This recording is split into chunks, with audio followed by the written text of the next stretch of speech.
give us the grace to deliberate effectively, to pick all the views that we intend to pick today, and be able to make a decision that benefits the country. In the name of our Lord, we have prayed. Thank you. So now that we are done with the prayer, we have our program before us. The few copies that were disseminated, I believe most of us have it. But I would like to emphasize that when you look at our programs, those who have it on your desks, it starts with registration. Registration is happening at the desk as you walk in.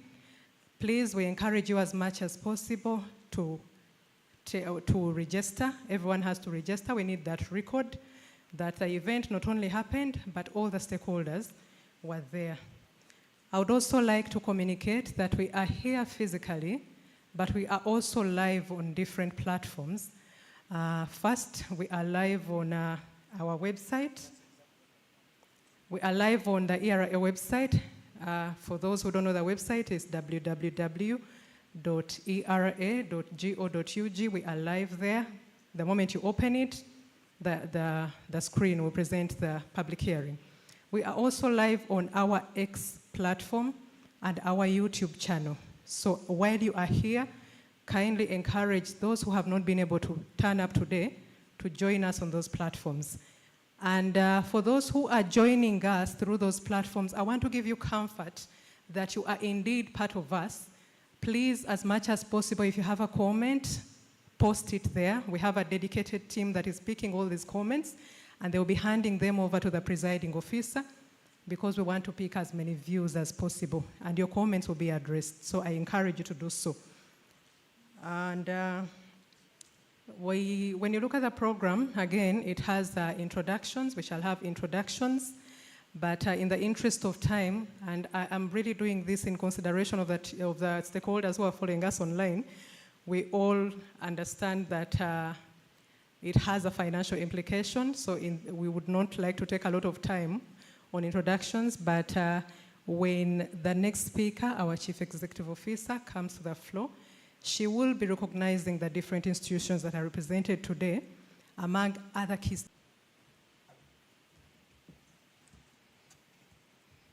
Thank you, Madam Namudu.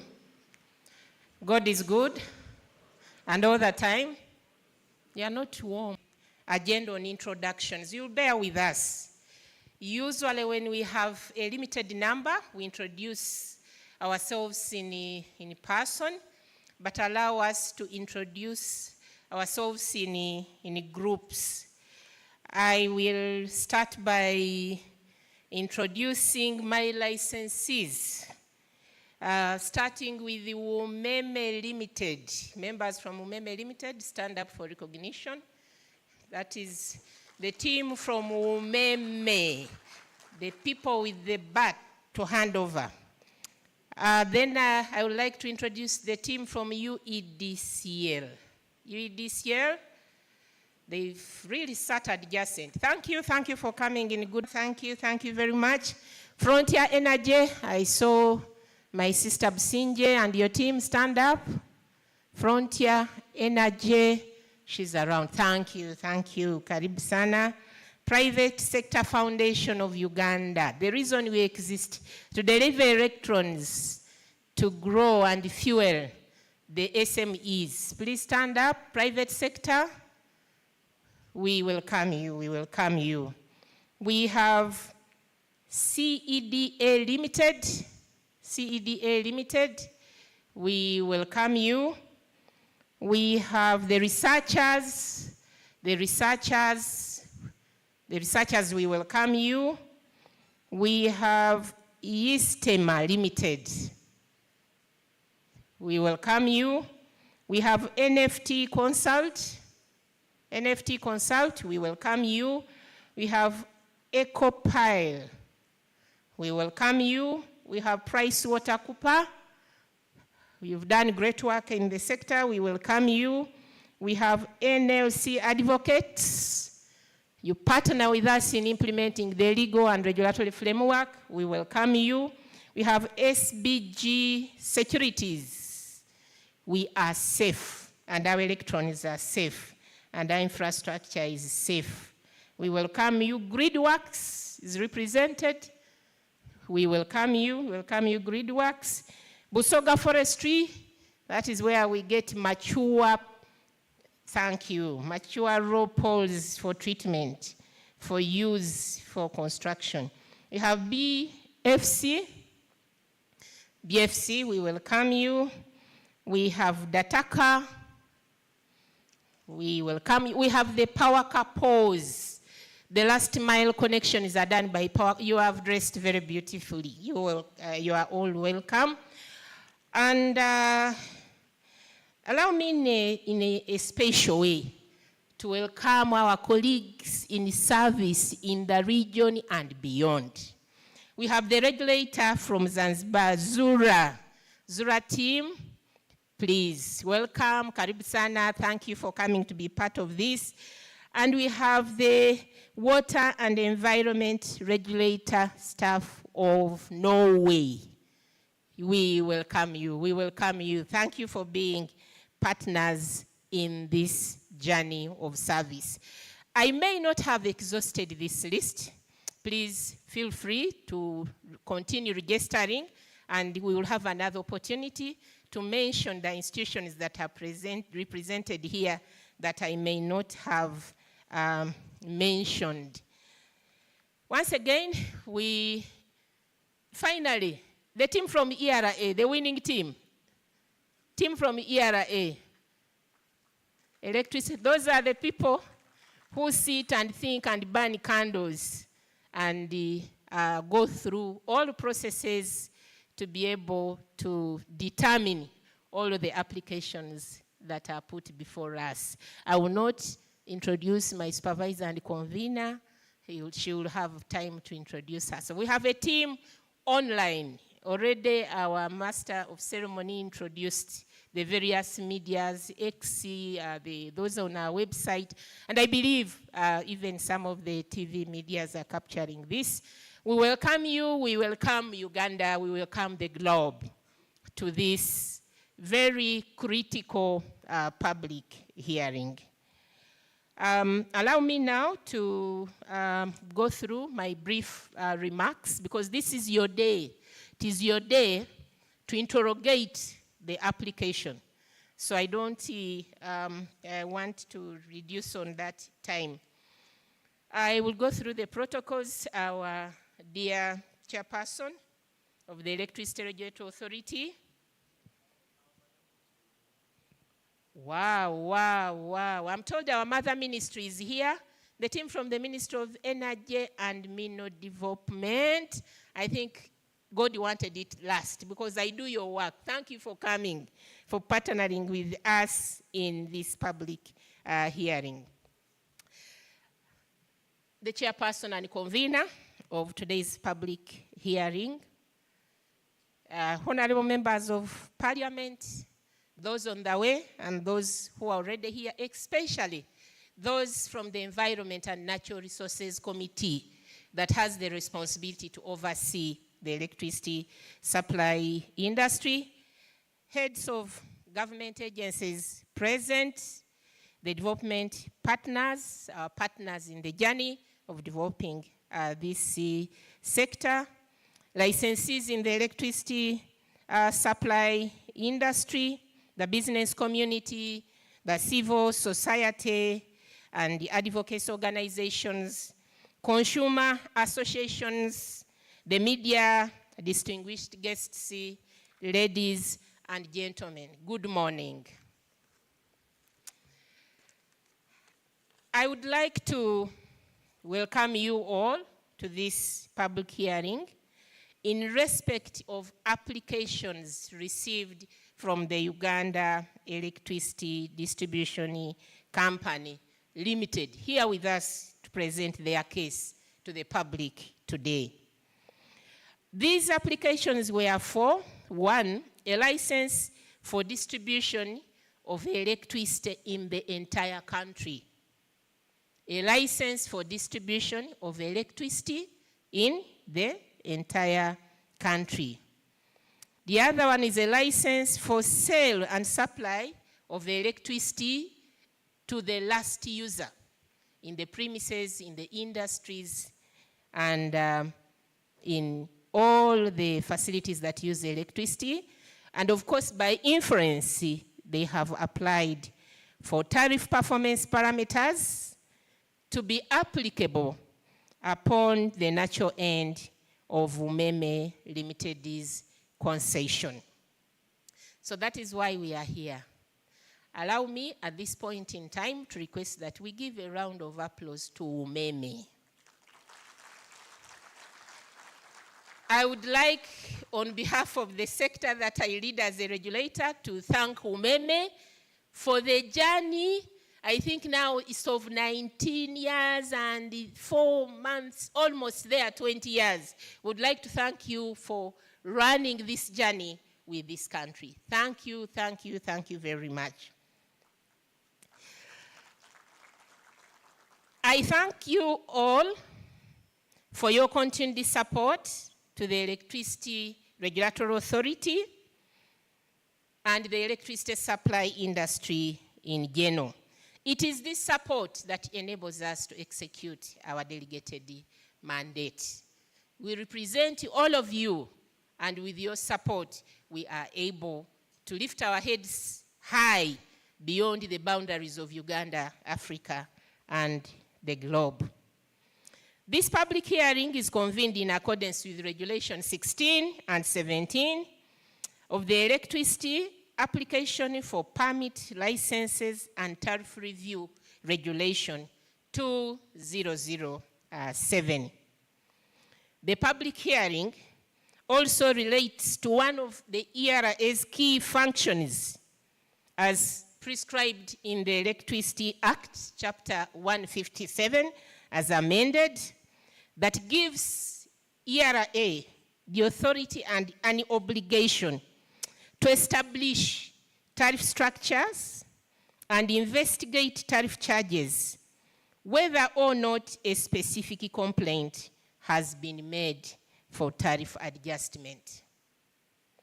So all this that we are doing, in the end, will be filtering through the end user tariff. But also, the Act gives us the mandate to approve rates of charges and terms and conditions of electricity services provided by the generation, the transmission, the distribution, the sale, the export, and the import. So this public hearing is unique in a sense that it is the first to be held during the implementation of the second generation reform in the electricity supply industry as approved by Cabinet. So it is the first one to be held to implement these reforms. Amongst others, these reforms provided for non-renewal of all the electricity concessions held by private players, including that of Umeme upon their natural expiry. And the one for Umeme will be expiring on 31st March 2025. You have followed us along the way, and the small concessions of cooperatives have been ending, and we've been going through this process. Ladies and gentlemen, in pursuit of its tariff setting function, the authority has initiated and implemented some new initiatives, as I'm going to highlight. The authority devised and continues to implement the Clean Cooking Charcoal to Power initiative, aimed at promoting cooking using electricity through a special tariff, a special cross-subsidized tariff of 412 shillings per kilowatt hours for domestic consumers and 451.4 shillings per kilowatt hours for institutions like hospitals, like schools that are guzzlers of biomass. Relatedly, the authority has continued to implement the declining block tariff for industrial consumers to achieve lower marginal costs of production and increase competitiveness in the region, with monthly consumption threshold determined by the authority for each of the qualifying industrial consumers. And in order to ensure the financial sustainability of the electricity subsector, the authority approved the implementation of the framework for tariff reduction pegged on demand growth. We set for you a target per annum, we bring it to per month, and once you are able to consume above that target, your tariff reduces. And that makes the products more competitive. Ladies and gentlemen, following the 2022 amendment of the Electricity Act, ERA has made significant progress in implementing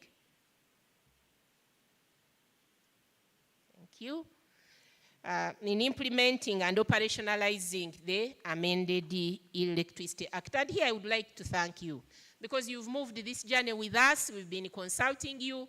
We've been inviting you to participate in the development of regulations that operationalize the various new clauses and amended clauses of the Electricity Act. Chapter 157. We are no longer 145.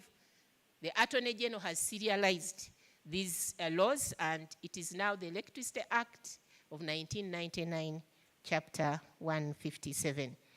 The authority commenced the implementation of the regulatory framework for private participation in the transmission segment following the enactment of the attendant regulations.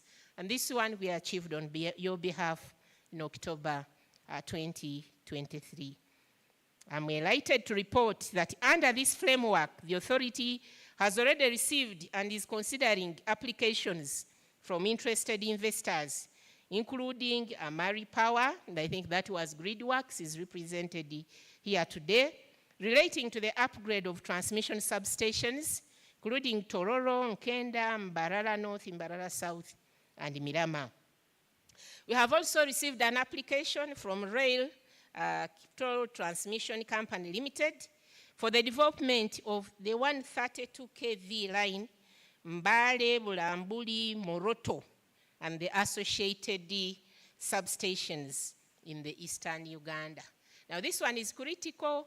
It is both feeding the Mino area in Karamoja to provide adequate electricity for Mino value addition, but it is also evacuating all the small existing mini hydros in the greater Mbale, Greater Elgon region, but also the planned solar power plants in that region.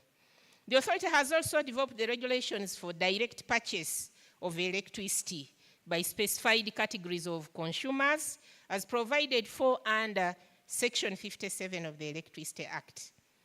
It has developed the associated wheeling agreements to operationalize the regulations for direct purchase of electricity, and these were gazetted in December 2022. To date, I'm also excited to report that under this framework, the authority has received and approved 2 applications for direct purchase, stroke sale of electricity. These include Munyenye Solar Company Limited, selling power to Nairo breweries directly in Buyukwe, and the Munyenye Solar Company Limited, again selling power to Nairo breweries, but in the western Uganda in the district of Mbarara.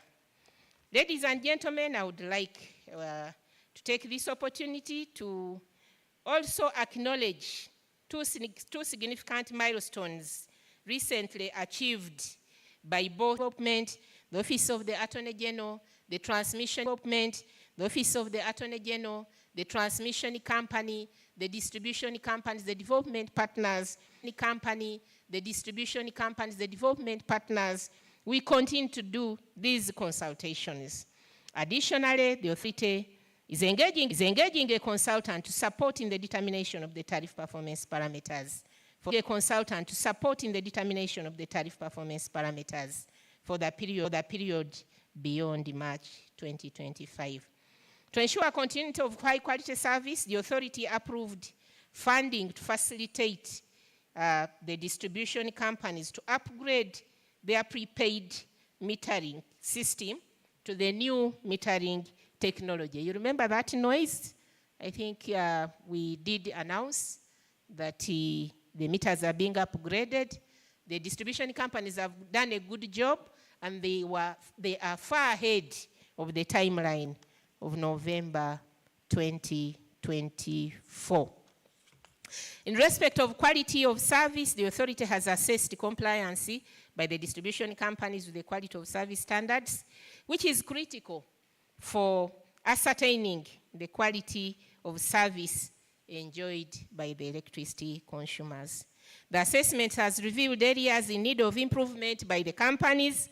These have informed the respective action plans that the authority shall continue to monitor to ensure their timely implementation.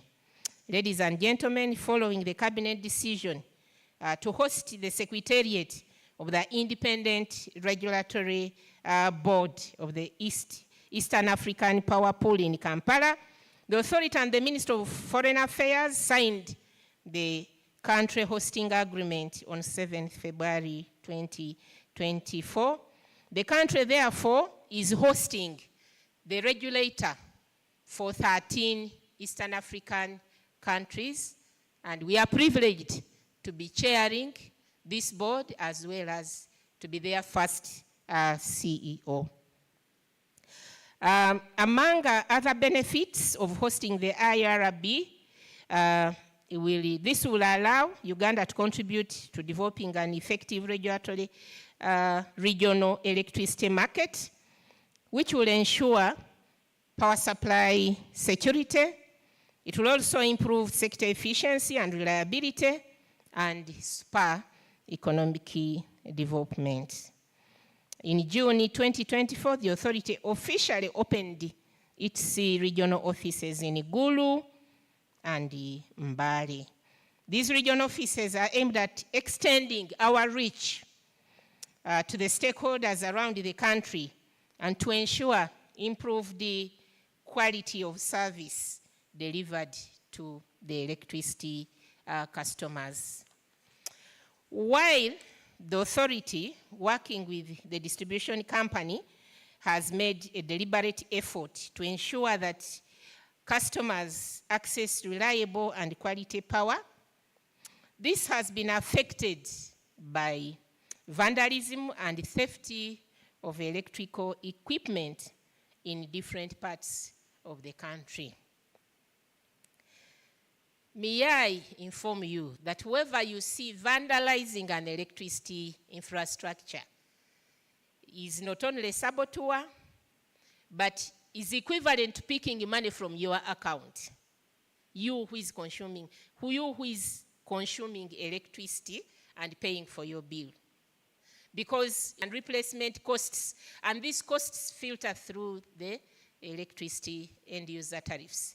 Therefore, we call upon the public to be vigilant, to inform us, to inform the men in uniform, to own up, and know that these are your infrastructures, and therefore at any slightest moment you suspect foul play, tamper, vandalism, please notify us. Of course, as a sector, we also are using robust technology and ICT, Internet of Things, to improve the way we monitor. We are improving sensitization of the community, but this still remains a challenge that causes increases in the operation and maintenance cost.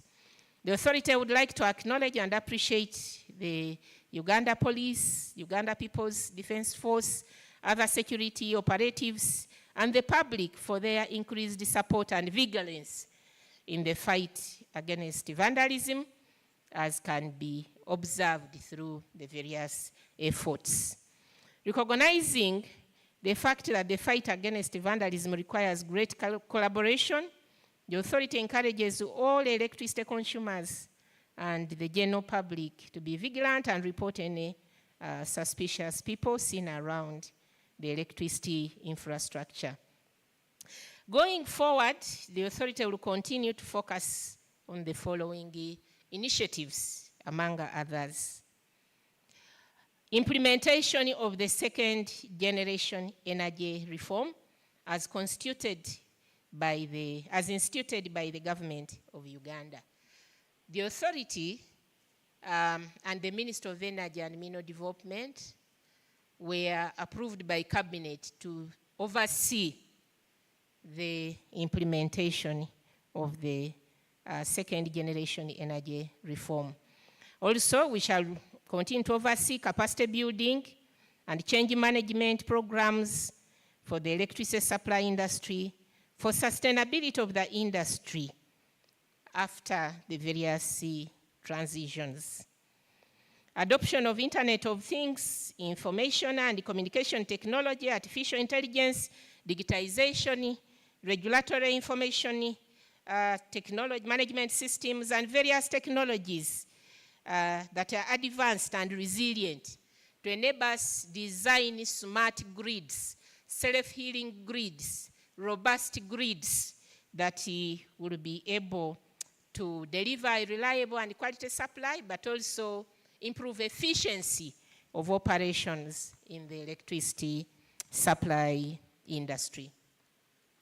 We will promote more investments aimed at growing demand of electricity, but also improving reliability and efficiency through reduction of both technical and commercial losses. We will also pursue focused oversight of the implementation of the various new connection initiatives led by the ministry through the Commission on Rural Electrification, including the scale-up project, the hybrid connection policy, the grid densification, the rebate policy, all the efforts that are geared towards us achieving universal access for all for Uganda by 2030. We will support and promote. We will promote sector efficiency through setting performance targets to ensure financial sustainability. These targets are a pain in the nerve for the utilities, because if you achieve the target, you keep the benefit.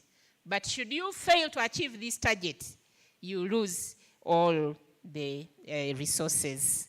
So we shall continue setting these performance targets to ensure that the sector runs efficiently and the end user customer is able to get value for money.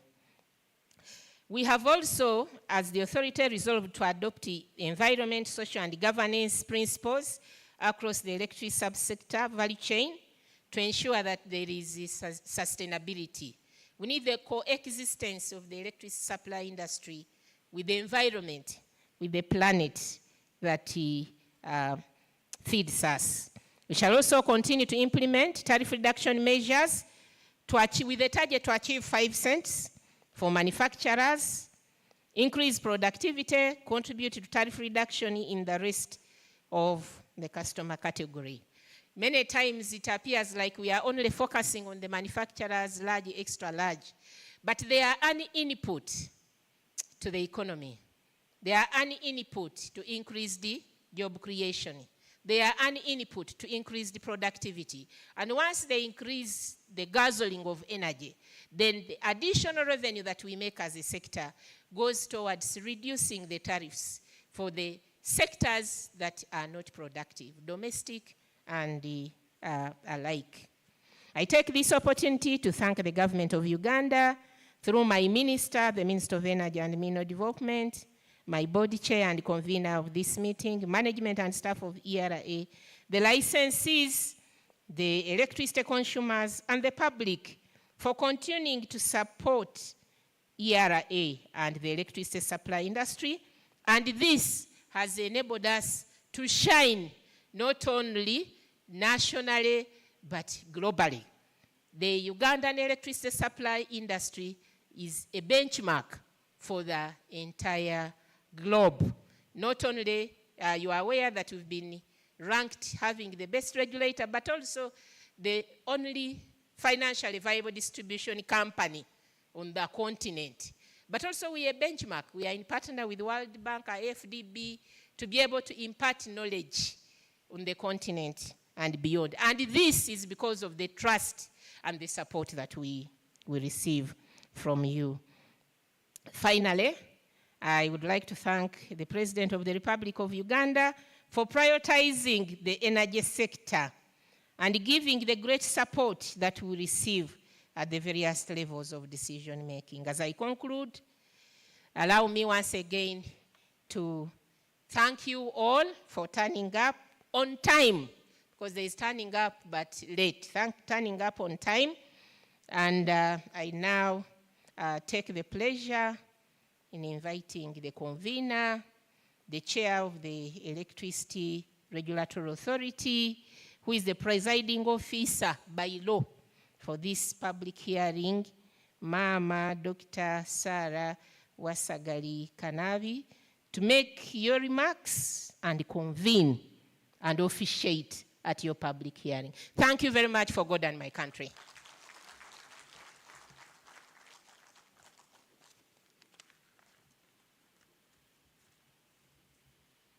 As Mama comes, the other shareholder of ours, the Minister of Finance and Economic Development, Planning and Economic Development, has arrived. Please stand up for recognition. Representative from the Minister of Finance, we welcome you. We are here to perform your delegated mandate. Karibu sana. Thank you, Chair.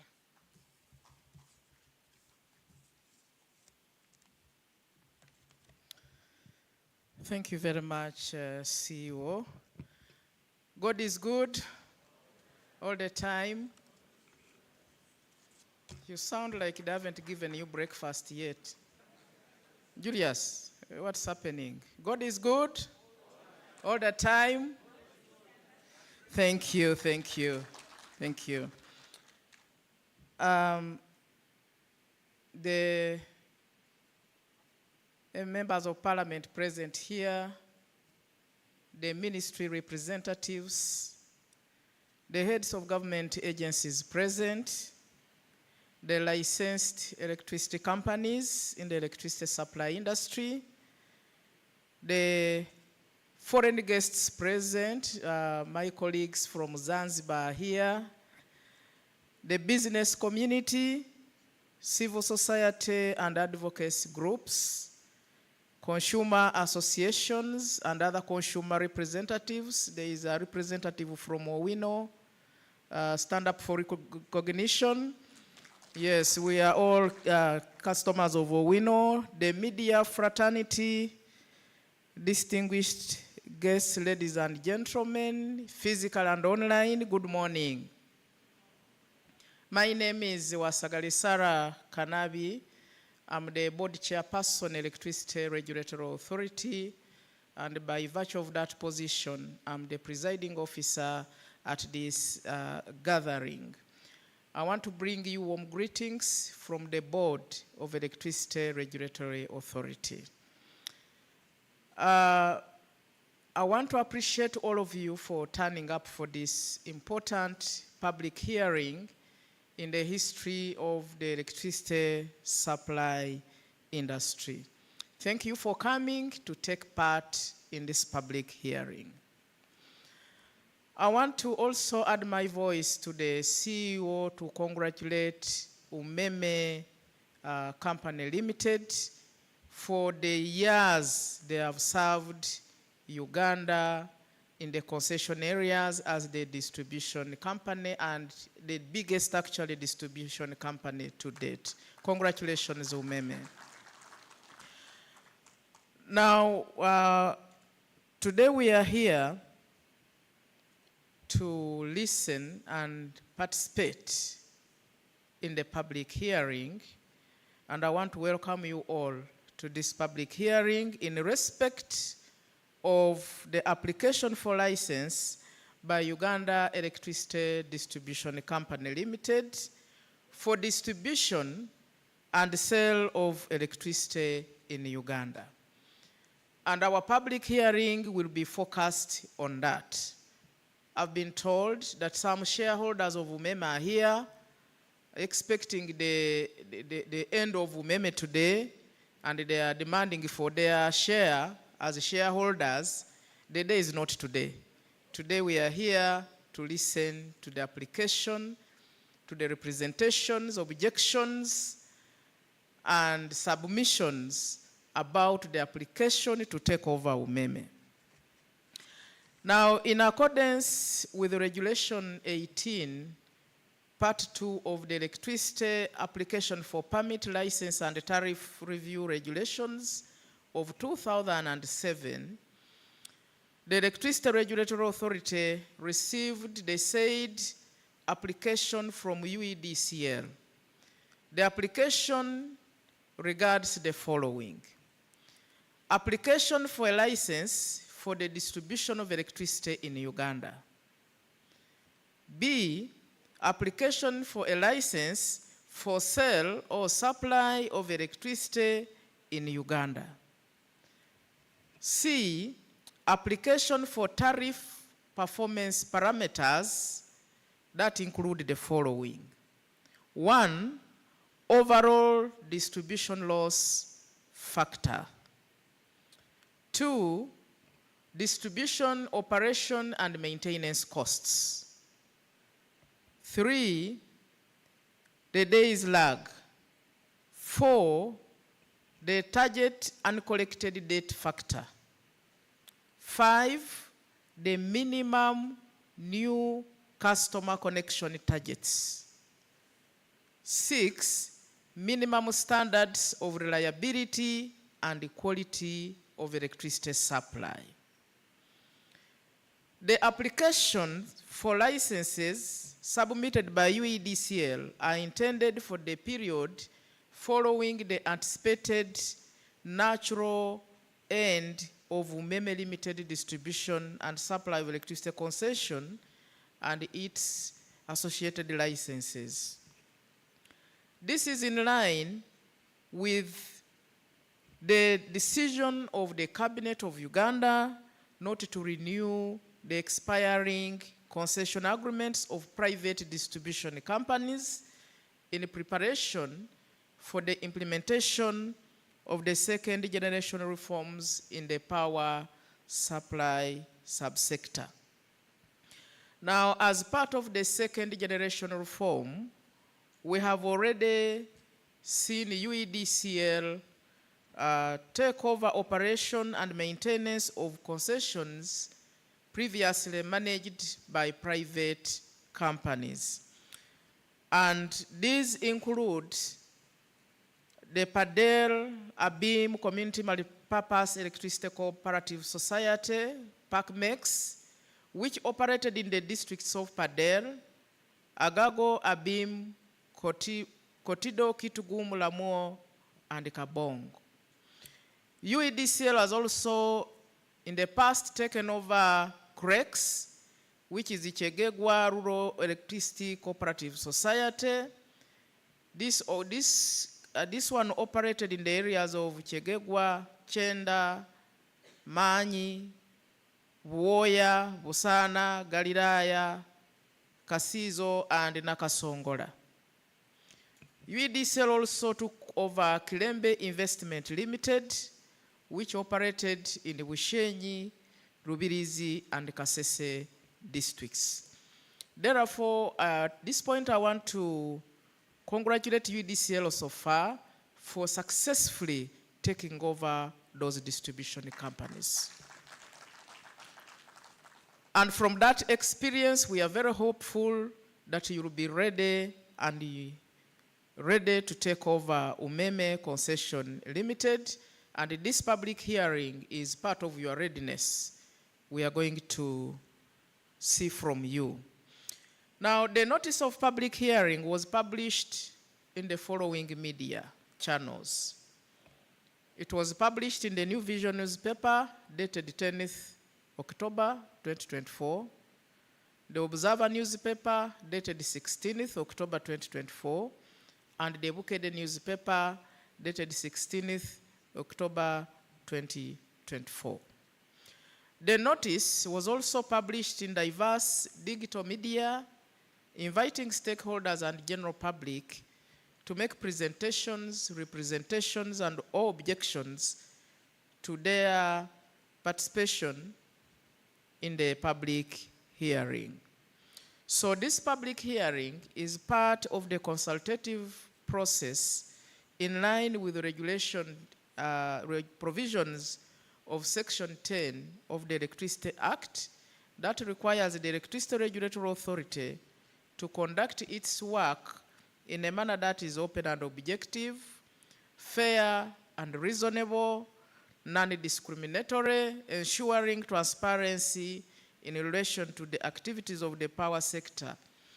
And the authority, in line with its principles of transparency in ensuring stakeholder involvement in the authority's decision-making process. Now, as part of the review process, the authority continues to engage various stakeholders, including institutions within the government of Uganda, and also the Ministry of Energy and Mineral Development, the Ministry of Finance, Planning and Economic Development, and the Ministry of Justice and Constitutional Affairs. I'm happy that these ministries have sent representatives. The authority has also held engagements with Umeme Company Limited and other ERA licensed entities in the generation, transmission, and distribution segments. At this hearing, you have the opportunity to provide comments on the application by UEDCL. I want to repeat, our discussion, our hearing will be confined to the application by UEDCL. Other issues in the sector, this is not the right forum. Similarly, UEDCL will have the opportunity to provide justification and clarification on the aspects that they have applied for.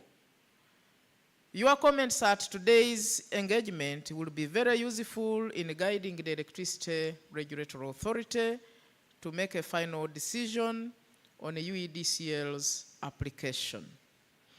I therefore urge you, all of you, to actively participate in this engagement and to wish you an effective deliberation. I now have the pleasure to declare this public hearing open.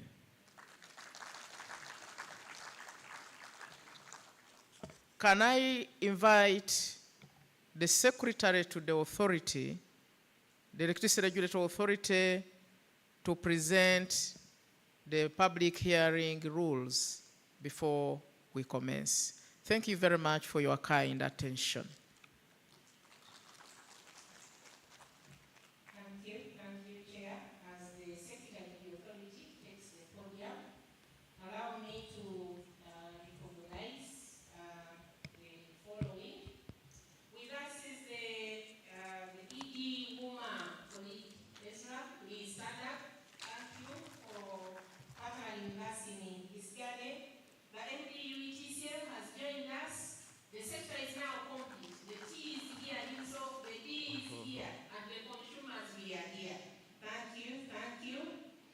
We have representatives from EGT, stand up from EGT, thank you. Crested, stand up for recognition. Allow me to sit, the mic is very tall. Crested, we recognize you. Now, Power Limited, thank you for coming. We have State House with us. Colleagues from State House, we welcome you. Thank you for partnering with us in this journey. We have ABMAP, councils, we welcome you. Thank you for supporting the legal requirements, the implementation of the legal requirements. We have UNBS, we have Adorot Plastic, we have Good Life, we have Kazin Africa, welcome. We have ECABM. The body chair of UEDCL himself is here. Please stand up. The man carry the mantle. The body chair himself is here. Thank you. You can come and shake the chair of the body here. That is the body chair of UEDCL. He's here himself to present his application. He has not delegated. Thank you for coming. Thank you. We have refreshed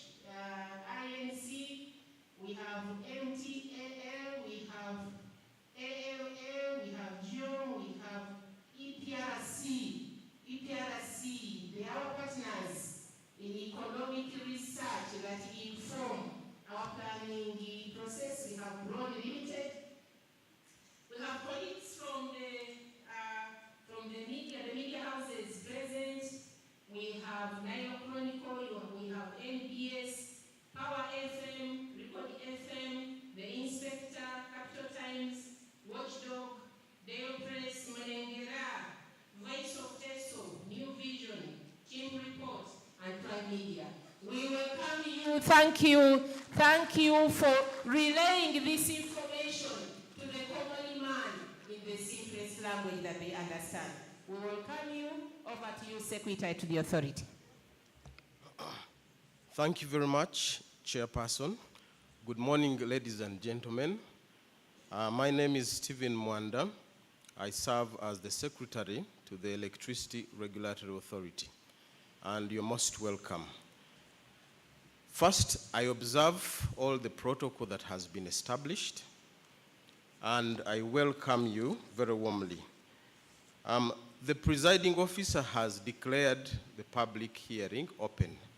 It means now we are going into the gist of today's business. My duty is to guide you on how we shall engage today so that we have an effective and efficient engagement.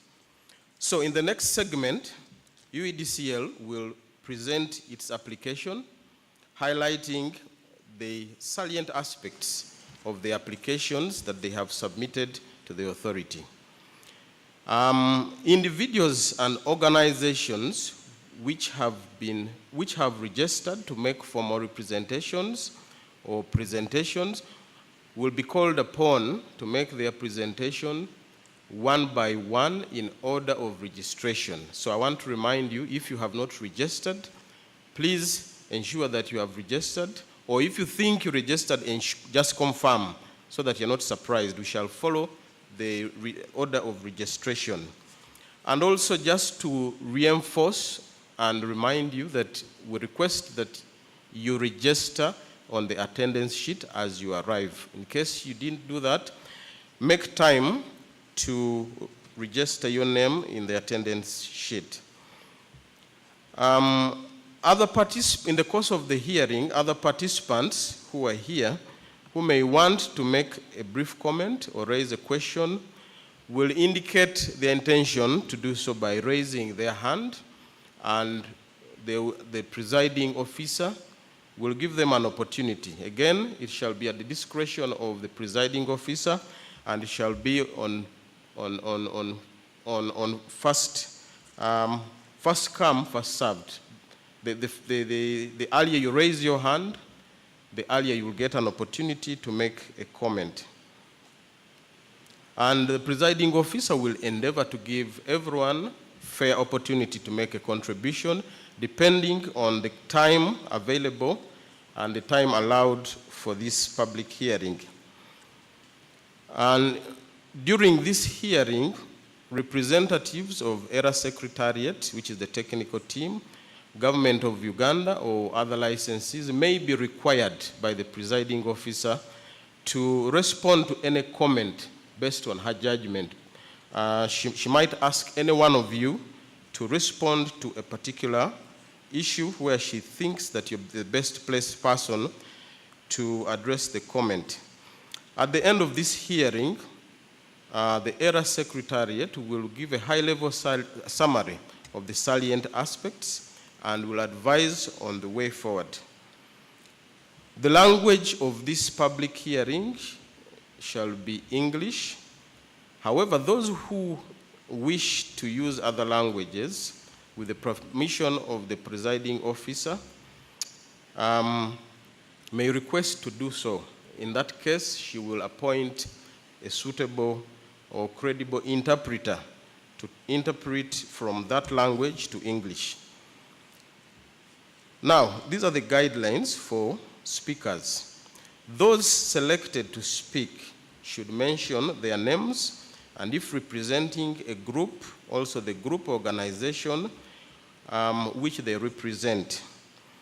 Online participants, unfortunately, we're going to require you to use the chat function, the chat box. Post your comments in the chat box. We give you assurances that your comments will be relayed to the presiding officer and they will be appropriately addressed. Speakers, most importantly, speakers will be expected to be brief, focused, and stick to the subject matter. Irrelevant or abusive statements, statements intended to disrupt, annoy, or embarrass anyone will not be allowed.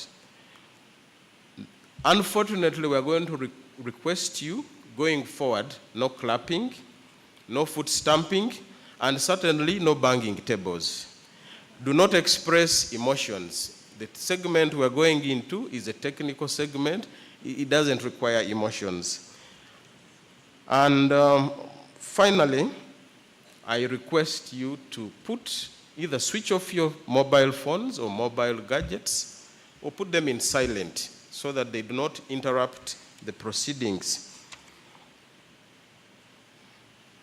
All questions shall be directed to the presiding officer, and the audience will request you to observe discipline, order, and remain silent, remain calm to avoid interruption of any person the presiding officer has given an opportunity to speak. If somebody is on the floor, remain calm. Allow the person to be heard. Finally, the decision of the authority shall not be made at this public hearing, but at a formal meeting of the authority, which shall take place having taken into consideration the information, representations, views, comments that have been expressed at this public hearing.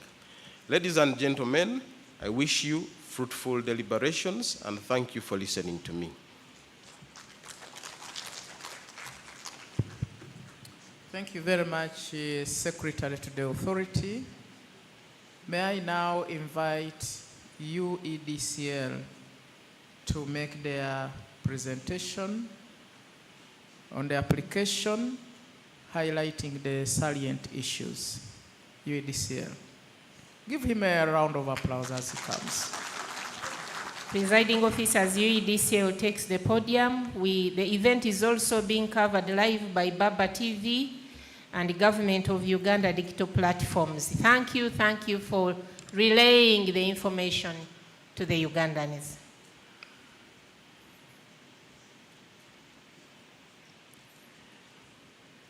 Thank you very much.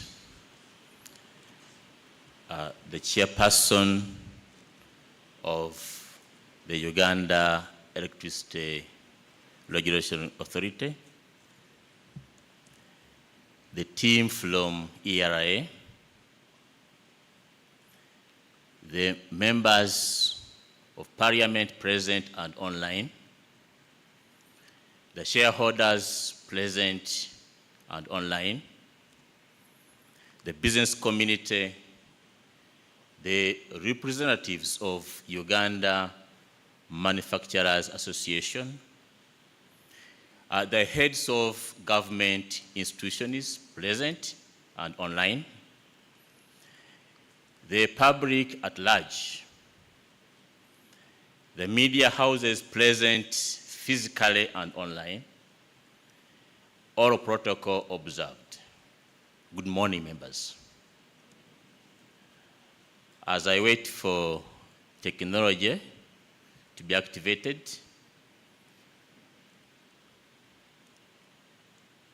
technology, please, the remote control, can you deliver?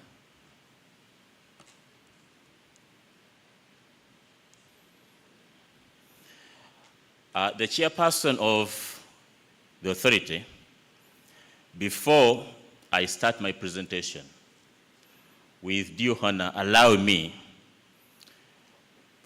in a special way, to welcome the chairman and the members of the board of directors of UEDCL, with a special thank for the good strategic guidance towards the success of the government company UEDCL. With due respect, if protocol allows, I could request them to stand up for recognition. Board members, please.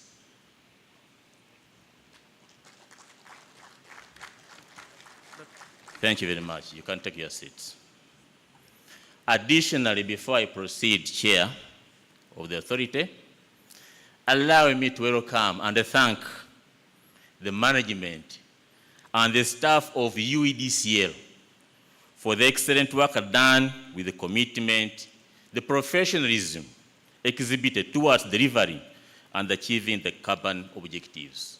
With due respect, can I request them to stand up for recognition? That's a team that we are managing with. Chair of the authority, by introduction, I'm Paul Mwesigwa, the Managing Director of UEDCL. In the audience, I also need to welcome the partner whom we've been running this concession agreement, the senior management team of UMEME, present, you're most welcome. My presentation here and the audience is going to be in 4 sessions, but I will be in time. The first session will be presented by myself regarding the corporate structure of the institution. The second session regarding the financial issues and parameters will be delivered by the Chief Finance Officer, whom I will invite after my deliberation. Then the third session will be delivered by the Chief of Engineering and Technical Services, whom will be invited at the session. And the final session, the action required and the purpose why we're here. I'll come back on the podium as the leader of the institution to submit our request. On that matter, I beg to continue.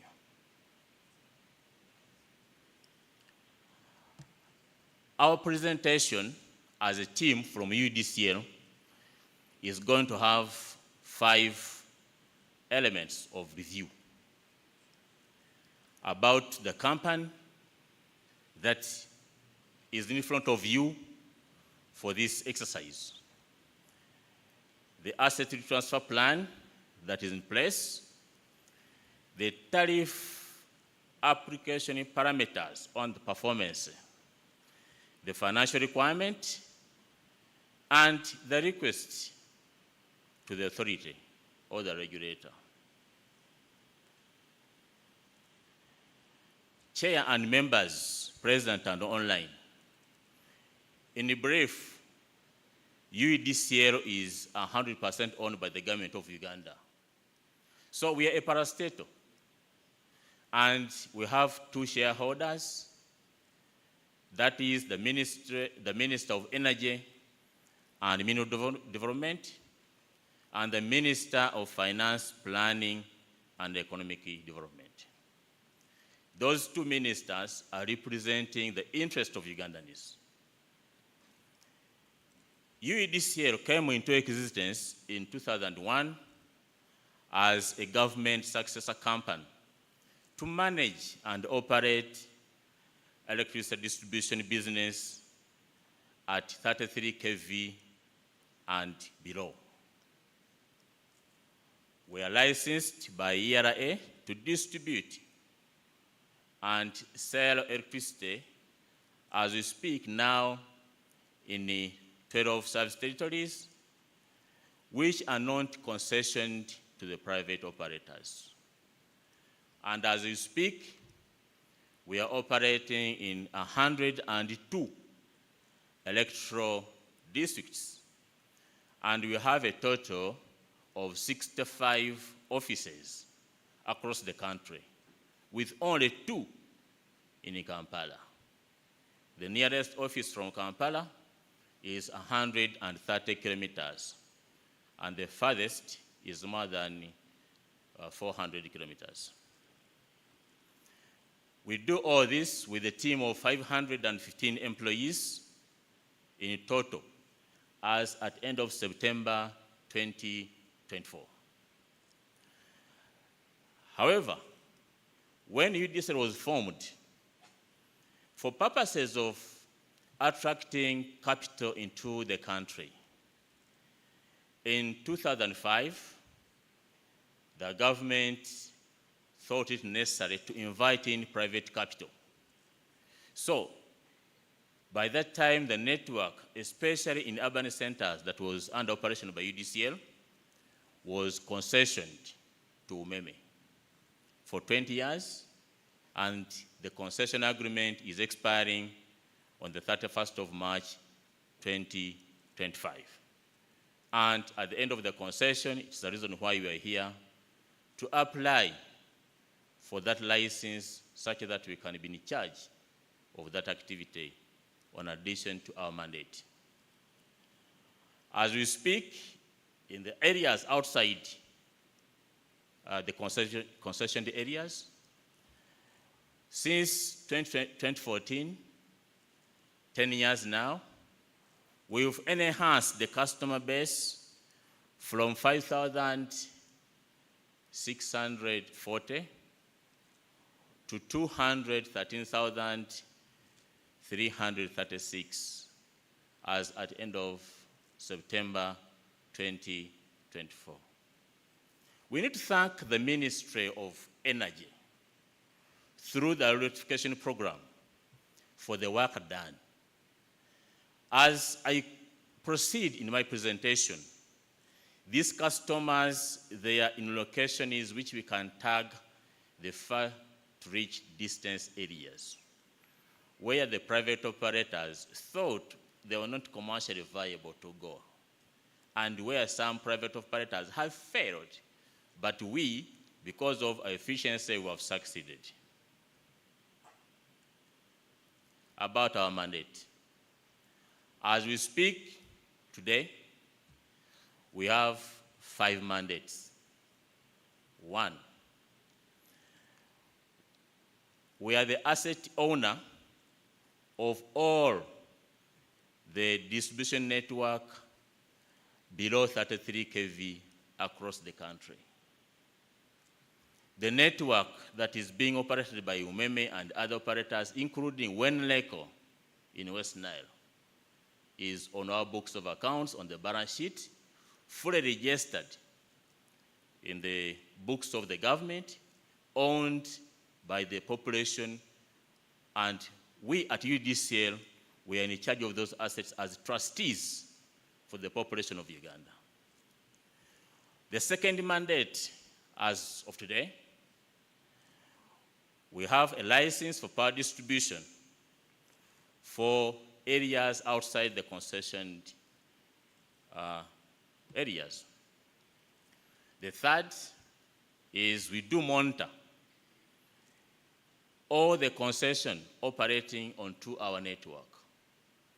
We mainly look at the use of the asset such that the intended purpose of that asset remains as it is supposed to be done. Mainly, we are looking at the value addition and to make sure that the asset in operation by a concessionaire is operated not as a degrading but adding value. And we need to thank the licensees licensed by ERA who are operating this network. They've added real value on the network. That is Umeme and Wenleko. Thank you very much.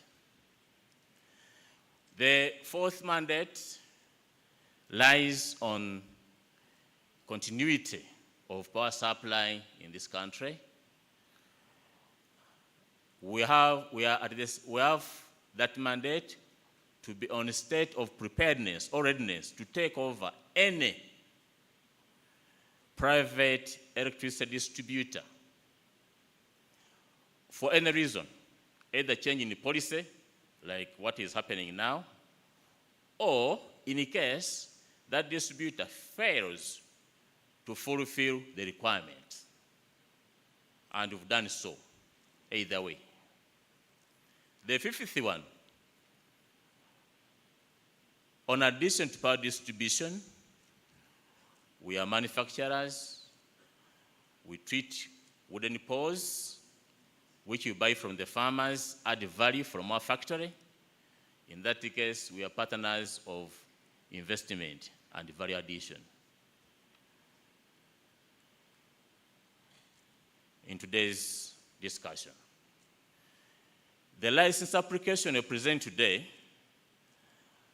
UEDCL is licensed by ERA, and to persuade to Section 29 of the Electricity Act 1999, we are supposed to apply for a license for distribution and sale of electricity.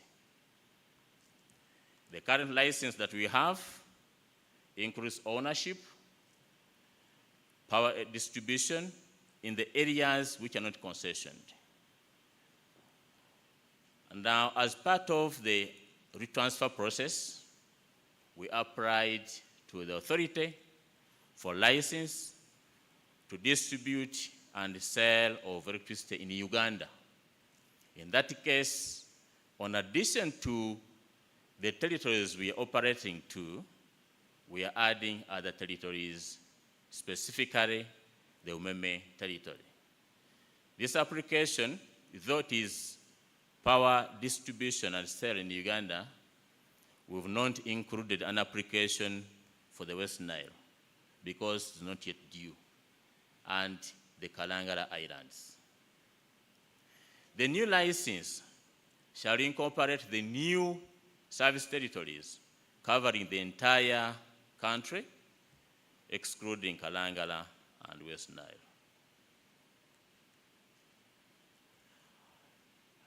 What is our strategic description of UEDCL? Our vision is to be a reliable, customer-focused, safety-oriented national electricity distributor, because we are applying for power in the country as Uganda. So we are a national distributor. And how do we intend to do that? To mount and grow a reliable network that encourages safety, efficiency, and sustainable service. Sustainable service will also include the values of money plus value addition. How do we do that?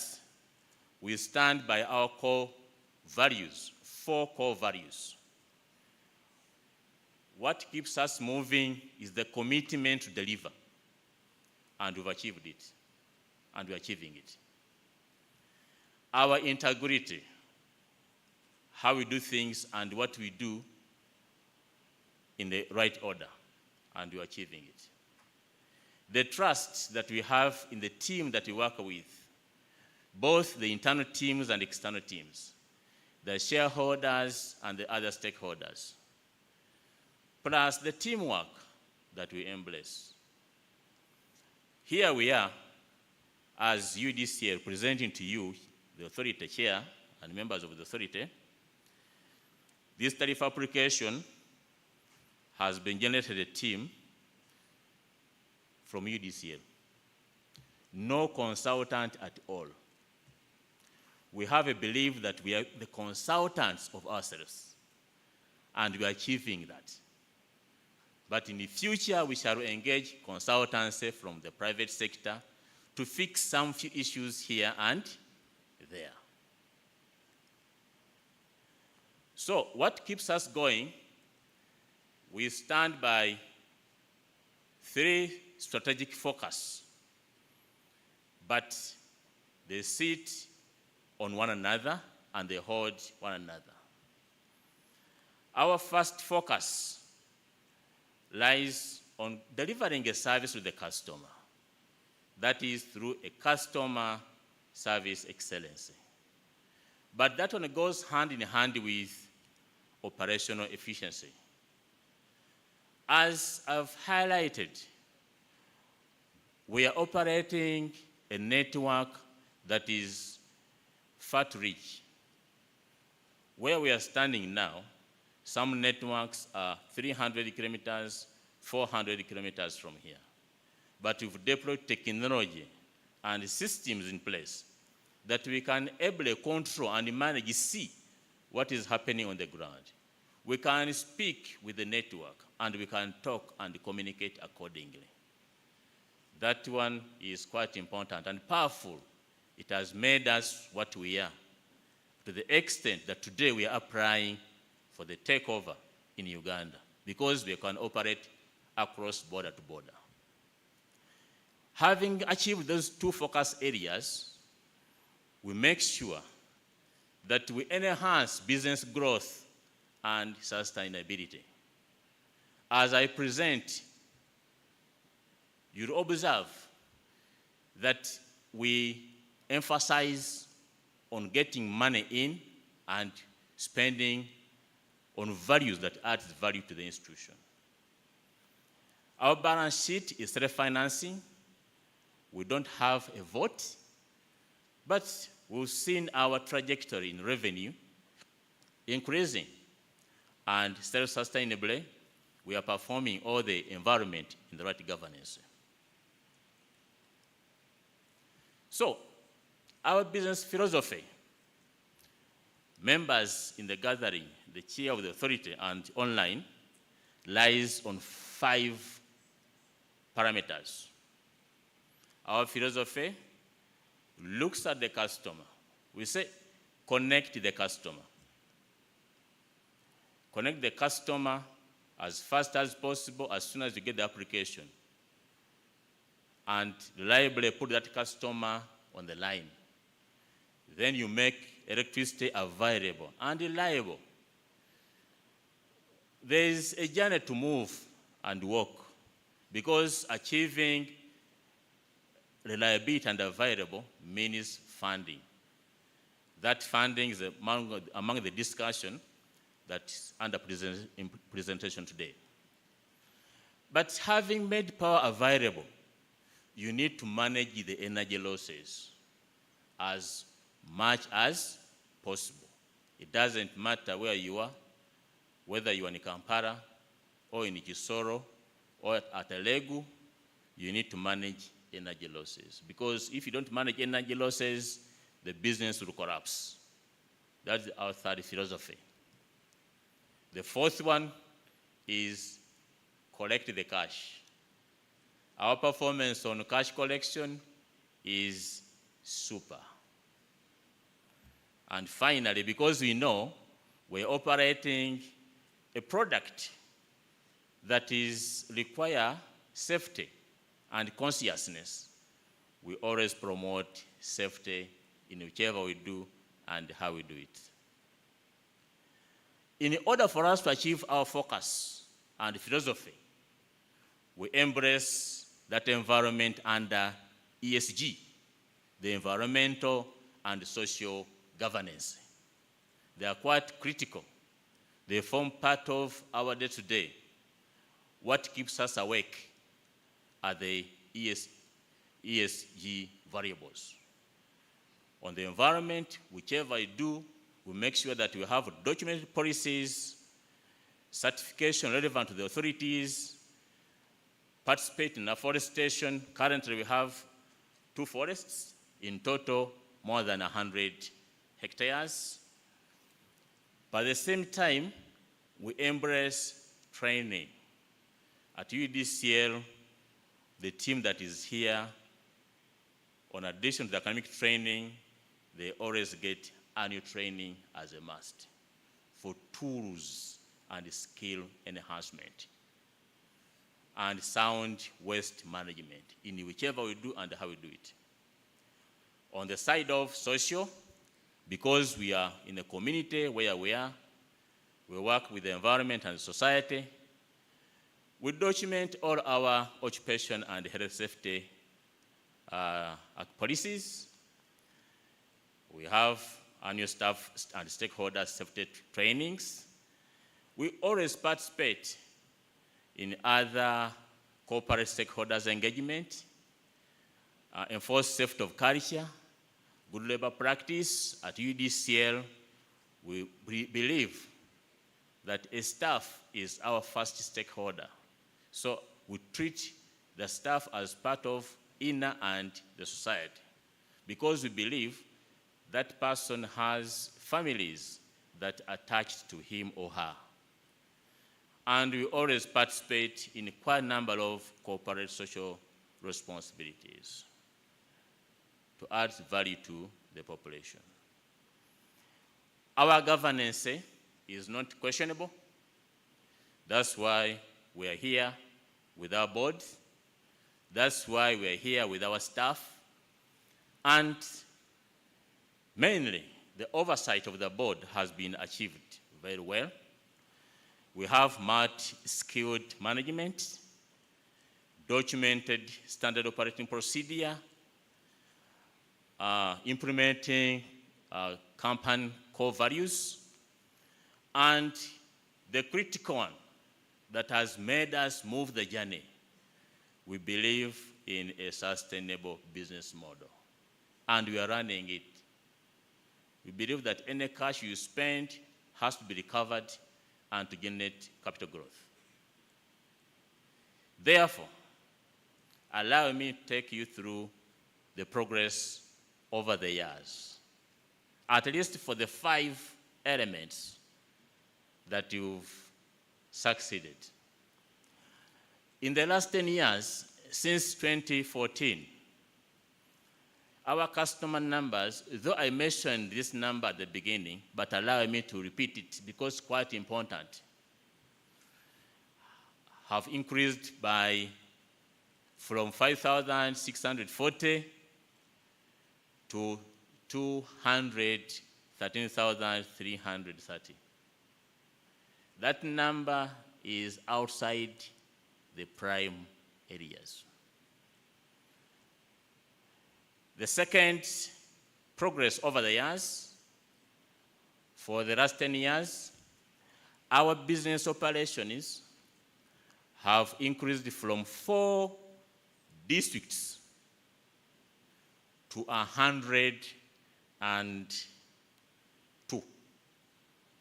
The 4 districts which we used to operate in 2014 were Ajuman and Moyo,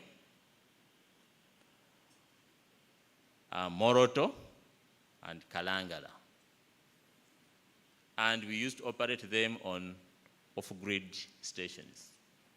But I'm happy to note and thank the government that as we speak, all those areas, they are now connected on the grid.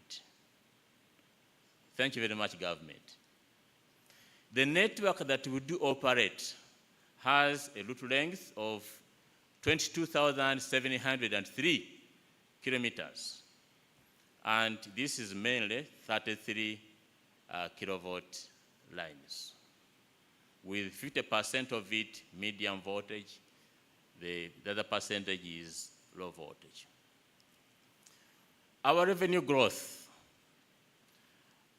for the last 10 years have increased from 36.1 billion now to 100 billion by June 2024. That is a fair multiplication factor. It's more than 180%. How has it increased? I will demonstrate. And in our journey to take over private operators, for any reason, as we speak, now we've taken over 5 concessionaires. This application, if it is granted, it will lead us to the 6th takeover. Wait to hear from the regulator. Our revolution for the last period. I need to update members in the gathering and the chair of the authority that the journey of UEDCL for the last 23 years has revolved in line with the government policy and other changes. UEDCL was formed in 2001, and by that time, it was as a result of disbanding from UEB, and we are operating in the entire country. That's why the entire country is shaded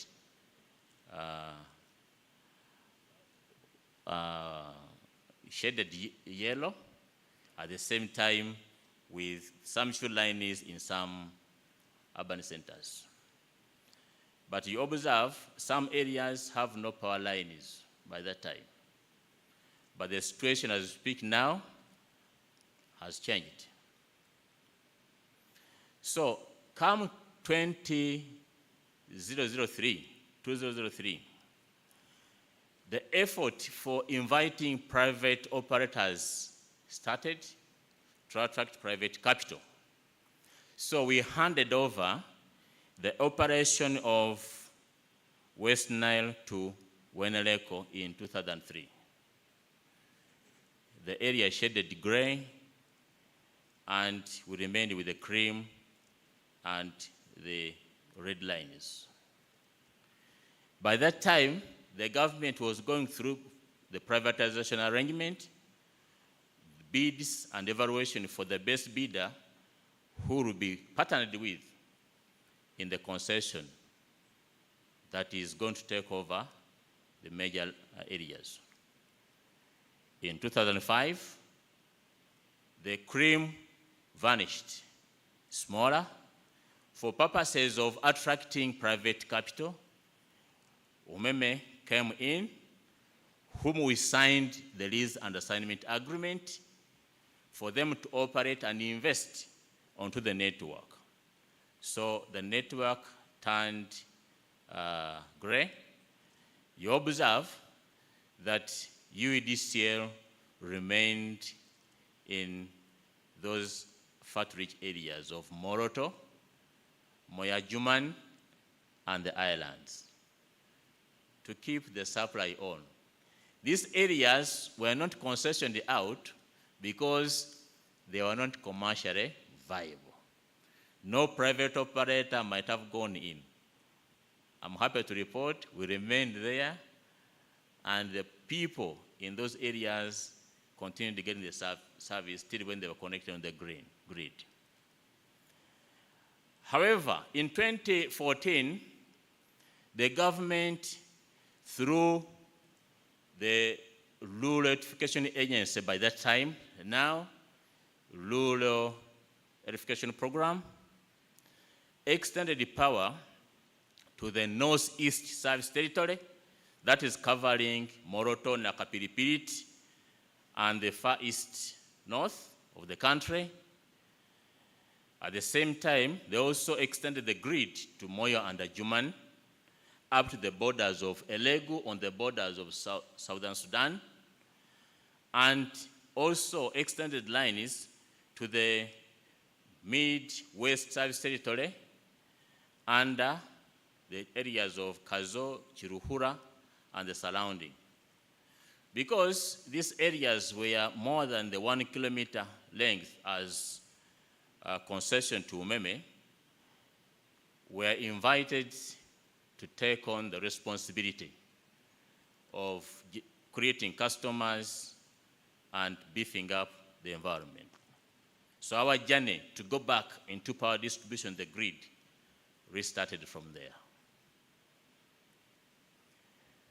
In 2017, the journey continued. That journey was a takeover of one of the private operators who had failed to achieve the obligations required. That was Fedi South Engineering Company. They used to operate in the Northwest Service Territory, around Chenjojo, Kagadi region, up to Chiriandongo. The South Service Territory, around Mutukula, Chitwe, and Chikagati, up to the border of Tanzania, and Milama Hill towards Rwanda. And Southwest Service Territory, towards Chihihi on the national park, up to the border of DRC at Bunagana border. So we took over that company in 2017. In brief, by the time we took over Fedi South, the monthly revenue that we are getting was 873 million shillings per month. By September, per month in those territories, the monthly revenue is 3.6 billions per month. So we've moved from less than $1 billion to 3.6 billion. And we've increased the customer base from 25,630 to 82,053 by September. So the multiplication factor is very wonderful. How have we done it? I will explain. But it's quite a good story. The journey continued. Members, you can observe, cream is coming back, but at the same time, working hand in hand with gray. We need to note that gray is in urban centers and cream is on the peripheral in the rural areas. Especially the line is in red, therefore UEDCL, the gray one, therefore UMEME for the area that we are sharing. But cream is now re-expanding. In 2021, we took over Bundibujo electricity cooperative services in Bundibujo side up to Ntoroko towards the border of DRC. And by the time we took over, when this operator had failed, the monthly revenue was 128 millions. Just in a period of less than 3 years, we've multiplied the revenue by a fair factor, and our monthly revenue from that territory is 279 millions. And the customer base have increased from 4,224 to 8,741. Our journey continued.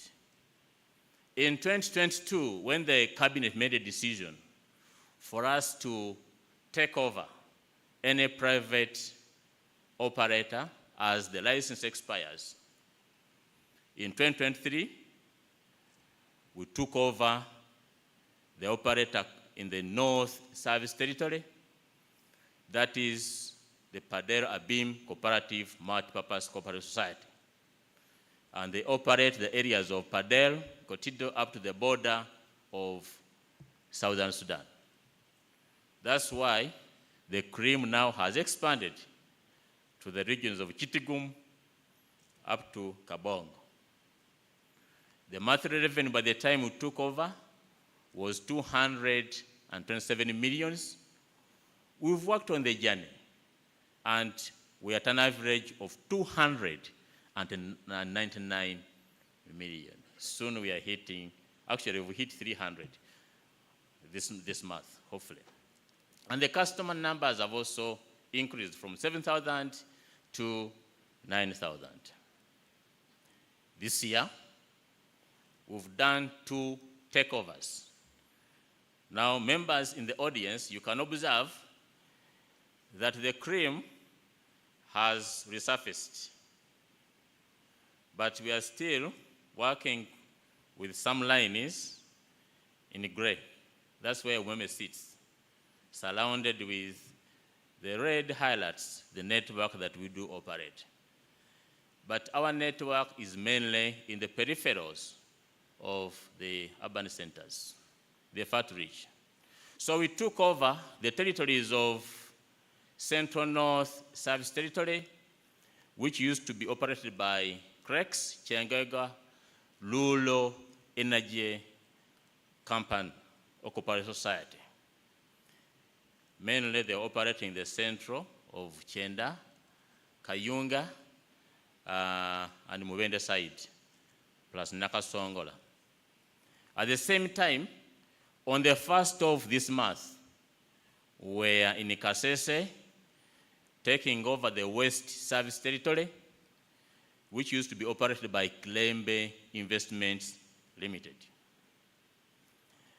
Klembe Investments Limited, we've not yet done any monthly revenue analysis because we've just operated them for the last 21 days. Today will be the 22nd calendar day.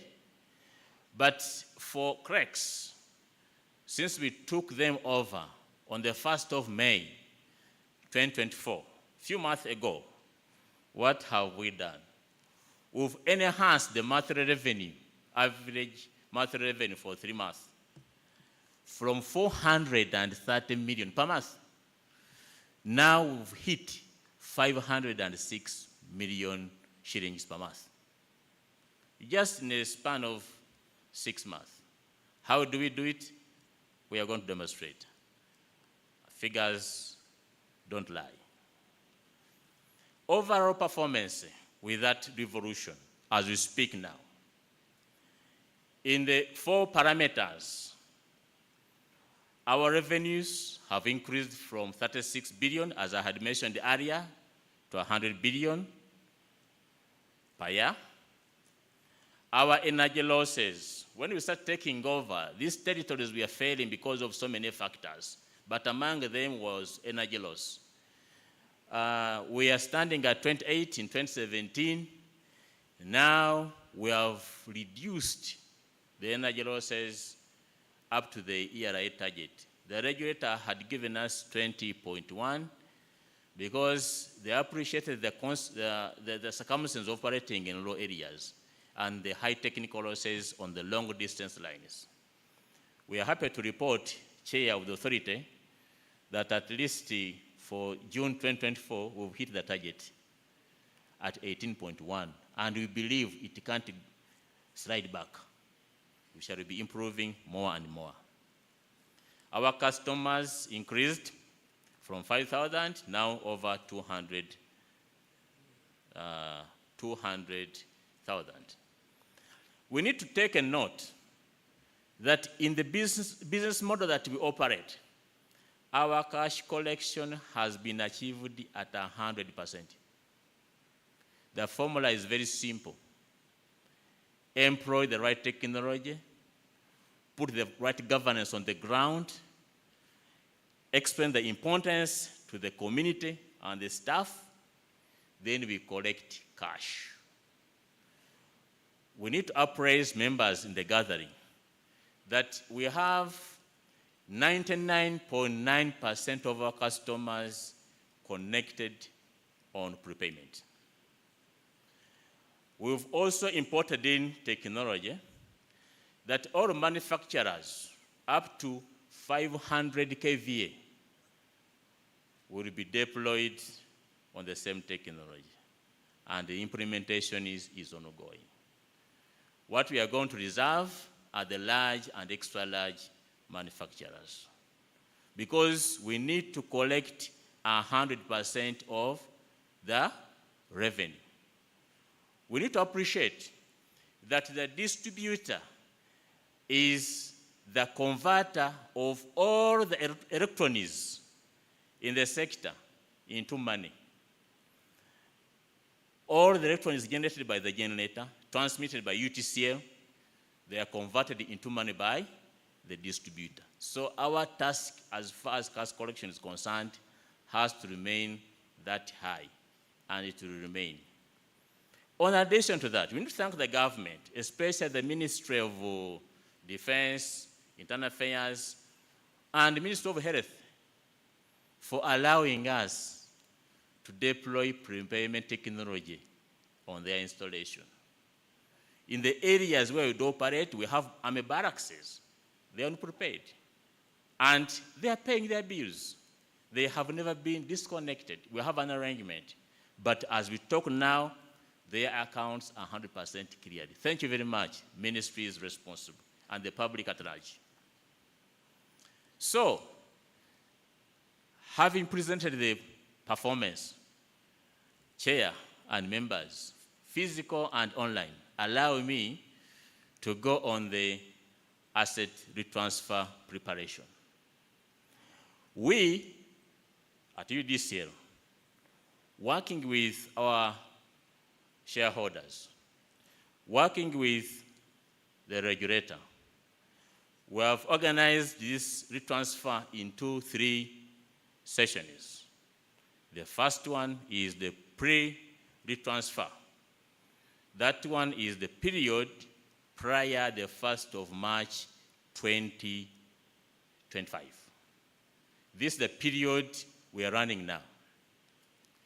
The second period is the transition period, which is as defined by the Lease and Assignment Agreement. It is a period that will run from the 1st of March up to the 31st of March 2025. Then the post-retransfer period, a period that will run from the 1st of April onwards.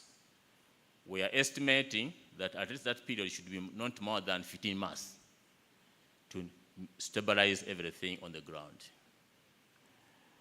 Members, in summary, the activities that we've organized and what we've done in the pre-transfer period are set up a transitional structure. In this case, working with the shareholders, the Ministry of Energy has set up the interministerial committee chaired by the Minister of Energy herself with members from other ministries and the agencies. At the same time, working with the same committee, they've set up the Joint Technical Committee chaired by the PS Minister of Energy, whom UEDCL is a member, a permanent member. On that committee, UEDCL and the Office of Attorney General, the Office of the Prime Minister, and other agencies. At the same time, we have a coordination committee where we interact with the UMEME, and on a monthly basis, we have been having discussions and sessions preparing for this transition to happen. We are representatives of the people, and the UMEME has been very helpful on this transaction. Thank you very much. Again, within the same period, we are supposed to have the tariff application approved. And the process is part of this activity. We have submitted our tariff application to the authority, and we are going through the reviews as I present now. We've worked out the change management plan, how business will change, how staff will be managed, and the rest. Because we don't want any customer to observe or to have a feel that on the midnight of 31st of March 2025, there was a change. Everything should remain smooth and for the better of the country. We are supposed to do stock planning, and the procurement is to start soon. At least we need to thank the regulator that at least there is some transitional capex funds that have been secured. The third preparation is stakeholder management and engagement, study of the ICT systems, especially the system that we shall be taking over, because however much those systems are operated by UMEME, but they are properties of UEDCL. They are fully registered in the names of UEDCL, so we shall have to take them over. But we need to plan by having a study, including the interfaces that do exist. You need to appreciate that we need to expand the business. So we've planned to have the staff recruitment exercise, and we've discussed the roadmap with the senior management of UMEME. This issue is quite critical, that the business and the sector is expanding. We believe, and in our model, that based on the population, which UMEME has, of 2,502 employees by the end of the financial year, compared with our business expansion and our capital investment plus operation in the DMC, that number will be fully absorbed because business is expanding. And we shall also have more vacancies to open up to the public. I think that one is an appreciation. No clamping, I was warned. I was warned by the council. But thank you very much. This story is quite important because 25 years ago, government institutions were talking about privatization, rescaling, retrenchment, but the story has changed. We're turning the stones upside down. Instead, we are creating investment, creating employment, and creating the better future for this country. That's why staff recruitment is among our critical elements. We are going to do rebranding. As you can see on the screen, those are our corporate colors. We have cream, green, red because we supply energy that you need to take Hatari. Take a note, that cream is we provide light in a green environment. And we also consider the risk management plan for the transaction to be successful for the population and the country at large to benefit. During the transition, we shall handle the change management for all the staff that have been recruited. We shall harmonize the organization structure in line with our business philosophy and the model. We shall be in a position to settle the buyout amount. We need to thank our shareholder, the Minister of Finance, and the representative here. Thank you very much. So far, the discussion on this matter is very good. And we believe our partner will go and the shareholders when they're very happy. Rebranding plan, we shall concretize it. Stakeholders management and risk management will continue. And after the transition period, all the post-transfer, all the staff put on board, added to UEDCL team, will be fully deployed. The rebranding will be cleared, system integration, office premises and property rationalizing. As we move forward, I'm going to elaborate the number of offices we shall be having across the country. And we continue with our stakeholders engagement plus risk management. Having crossed the journey on the 1st of April, the map of Uganda will appear like that. It will be fully painted, the corporate color of UEDCL, the background of cream, and no more gray lines, but all the lines will be the UEDCL tagged lines, excluding West Nile. So what our key tariff assumptions? This is a 3-year tariff application. I've been warned that I have 10 minutes. Chair, I'll make sure that I work within, but I'll ask for permission for some extra minutes, if you allow. This is our first tariff period, post-Umeme. We are basing on the financial sustainability model of the business, taking into consideration the macroeconomic indicators under a consolidated distribution sector. And those figures forms part of our baseline. We are starting at a combined UEDCL and Umeme plus the few at 2.5 million customers, our baseline in the tariff application. And we expect to have 100 offices across the country. Currently, we have 65. We shall add on all the offices of Umeme, do some rationalization here and there. We shall have a total of 100 offices, with 137 political districts, with a planned staff number of 3,175. Our performance commitment as a team will be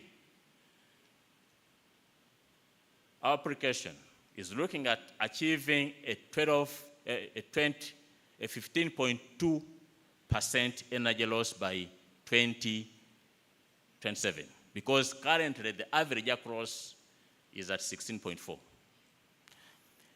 Cash collection, because we are taking over some customers who are still on postpaid, we are targeting to be at 99.76, but our trajectory is to make sure that we work on that number to reduce to maybe uncorrected at 0.1%.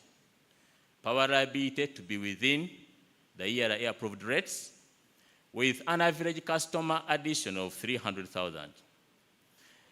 The days lag to be at 0. This is the BST, the base supply tariff invoice that we are supposed to pay to UEDCL, because it has a trickle through to payment of the generators. We are supposed to pay within 45 days, and we believe we shall be in a position to pay the same way we've been paying within 45 days, total invoice, such that the generators and other beneficiaries in the value chain could be paid. And our DMC for 3 years has been planned to be at 1.87 trillion and to achieve the approved quality of service for ERA. That is an explanation for our access at 300,000, and what we are going to do is to mainly to connect as many customers as possible with the different schemes. At the same time, to manage the distribution losses with a trajectory of 16 to 15.2, performing those initiatives. And the uncorrected debt, to convert all the postpaid meters to prepayment, and to have a dedicated debt collection team, the same way they've been doing now. Power supply reliability, timely replacement and maintenance of the network, plus substation and other equipments. And to embrace technology through online transactions, including the supervisory control and data acquisition, which we are using now to manage the entire country. We shall have to add all the points as operated by UMEME and other activities. So, Chair of the authority, to manage my time, allow me to call the Chief Finance Officer within the means allocated to conclude by inviting the Chief Engineer and Technical. We are given 10 minutes, please. We need to conclude this journey. Most welcome, CFO.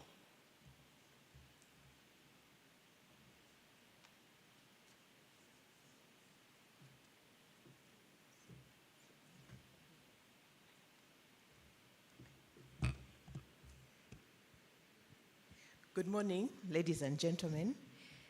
My name is Jacqueline Chiwanuka. As the Managing Director has introduced me, I'm the Chief Finance Officer. I observe all protocol as acknowledged by him.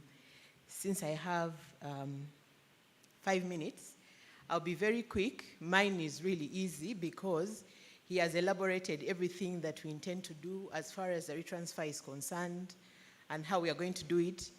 He has also gone through the business performance parameters, what we intend to do and how we are going to do it.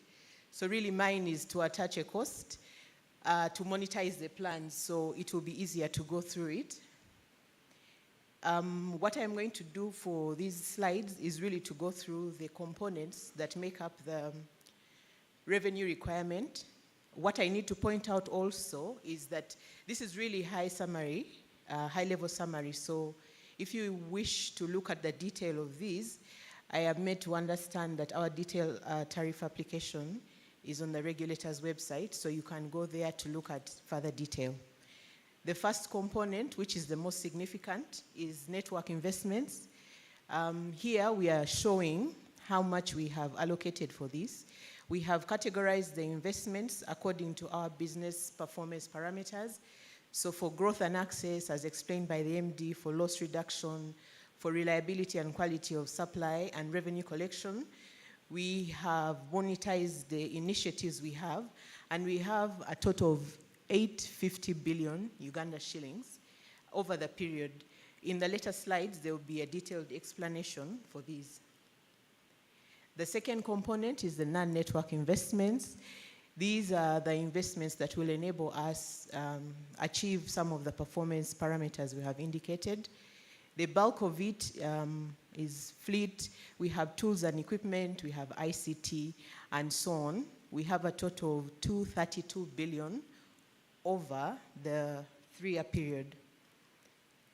If we look at the allocation of these non-network investments, like I said, fleet takes over 50%, because you'll agree that we are going to be a national distributor, so we are across the country. Staff need to be able to move, to implement all these projects we're identifying, to respond to customers' needs. So we need adequate and functional fleet, and I think the emphasis is functional, so that we are able to deliver on the parameters that we are agreeing to. At the same time, because our procurement is centralized, we need to be able to move materials efficiently across the country, whereas we shall have warehousing across the country, that material needs to move. Next is our tools. This is mostly still for engineering. That's the allocation. We are going to rely a lot on ICT. Our business processes will be automated and integrated. So for us to maintain the level of service that the customers expect, we have made applications for both hardware and software. Branding, the MD has talked about. We are capitalizing it because of the nature of work that we are going to do. So that is there. It will not be something we do frequently, but immediately after the transfer, it is necessary. Office equipment, there's a small allocation there, because we recognize that as we require staff to meet all these targets, they need to be comfortable, they need to be safe, but our customers should also have a good experience when they come to interface with us at our offices.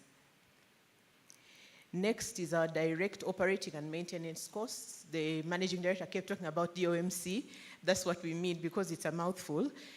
We categorize it 4 ways, which are there. We have staff, we have repairs and maintenance, we have administration and transport. I'll not go through what they mean. I think that is evident.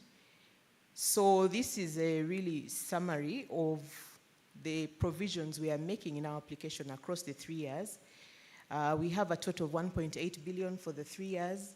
We have staff which takes care of salary, benefits, but also indirect costs that will enable staff to achieve their targets. We have repairs and maintenance, which is significant because this is us maintaining the network as it is now and as it grows. We have transport, whereas we have a CapEx component before, that is the acquisition cost, but once you have the vehicle, you need to maintain it, you need to fuel it, so that is that cost. Then administration has everything to do with legal, to do with utilities, consultancies, and so on.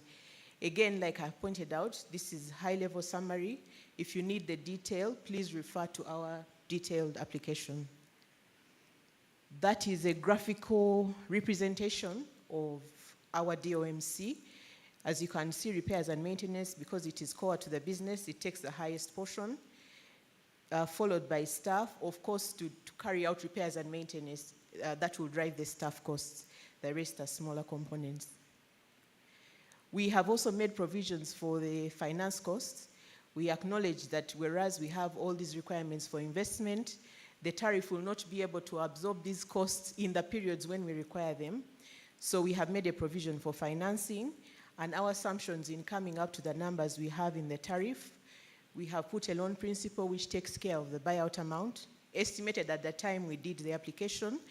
The CEO of ERA said this number keeps changing. This for us was a way to have a base for computation, but it is subject to change. Then we have network investments requirements annually of $70 million. I think the MD alluded to them. We used an estimate of 6.4% as interest from market intelligence. Again, this is subject to negotiation, but we are confident it will not be far from this. We are looking at a tenure of 10 years, and we are requesting for a return on investment of at least 4%. So in total, this is our revenue requirement. Across the 3 years, we are requesting for 4 trillion Uganda shillings, which is a component of our investments on the network, non-network, DOMC, and finance costs. On the financing option, just to give a bit of detail, obviously we shall, based on the end user tariff, but like I explained, we shall get some external financing to help us on the buyout and the network investments. Chair, with your permission, I'll request the Chief Engineering and Technical Services Officer to come and take us through the network requirements. Thank you. You have only 5 minutes. I've even added you beyond the 10. Thank you very much, Chair. I will try to survive within the 5 minutes. And good morning, ladies and gentlemen. I am continuing the journey that the MD and the CFO have started. My job here is very simple. A whopping 849 billion that has been presented as capital investments to give a justification of where this money is going to be. As I do this, Chair, I want us to think about a few parameters that are around us. That Uganda now has grown our total generation to around, we have crossed the 2,000 megawatt mark, of which the peak demand oscillates between 50 and 60% of our total generation. We have a customer base that is staggering about 2.2 million customers. The consumption per capita stands at 767 kilowatt hours. These parameters have all informed our decisions that we have put in the presentation that we're making today. And I know that the audience I'm addressing may not necessarily be technical. I am looking for the way of making sure that we all understand. I am going to use an analogy of a restaurant that will be able to help you understand what we are talking about. Cognizant of the fact that we are going to take over these assets that UMEME has very well maintained over the time, we were able to, for the last 2 years, to move out to inspect these networks and try to establish the state in which they are so that it is clear that we know what we are taking over. The table that you see shows what is the status of the distribution asset that requires that investment that you've seen. The table that you see shows you we have picked mainly 3 parameters.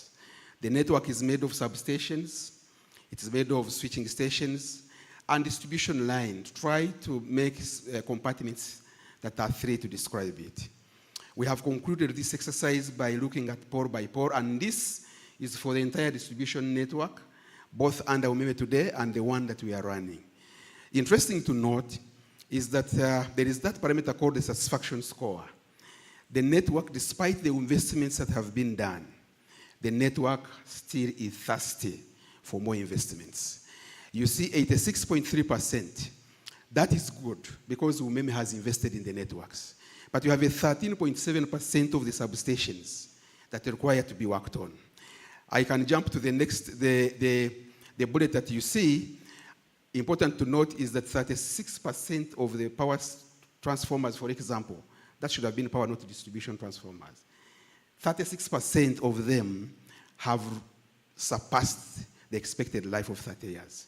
We have substations that are 80 years, 54 years, and those really, they don't have room on the network now. So when you are running them, you know that you need investments. When you go to switching stations, 28.9% is a defective score, which are the areas that we have considered for investments. We have the lines, which are satisfactory up to 80%, but 20% of those networks are defective, in which case you need pores, you need switch equipment for protection, you need automation in terms of remote control and all those that the previous speakers have talked about to make sure that the network is able to deliver. Now, also important to note is 10% of the utility poles that we have found out on the network or the entire network need to be replaced. This report that was widely shared with the sector players, I know the ministry has a copy, the regulator has a copy, it is available for review. That has informed all the decisions that have made that are proposed for investment. Now, the next slide, which is the slide I'm going to use a few minutes, and then I'll be out of here, Chair, if you allow, is to show the parameters, the areas where the 840 billion has been planned to be spent. You realize that a lot of money has been allocated to the quadrant that says growth and access. That is the reason I was giving the statistics I started with. The problem today is you have generation now, and we even talk about perceived excess generation, but how can we make sure that the network that distribution is going to run is able to take that power in promoting productive use of electricity, grid intensification, creating networks that bring in many more customers that will come on board, so that this perceived excess generation is taken. There is a phenomenon that is common in Uganda now called suppressed demand. That's where we have planned. Because of the time, I cannot give you samples of projects, but that's where the cost is going. The next block is power reliability and quality of supply.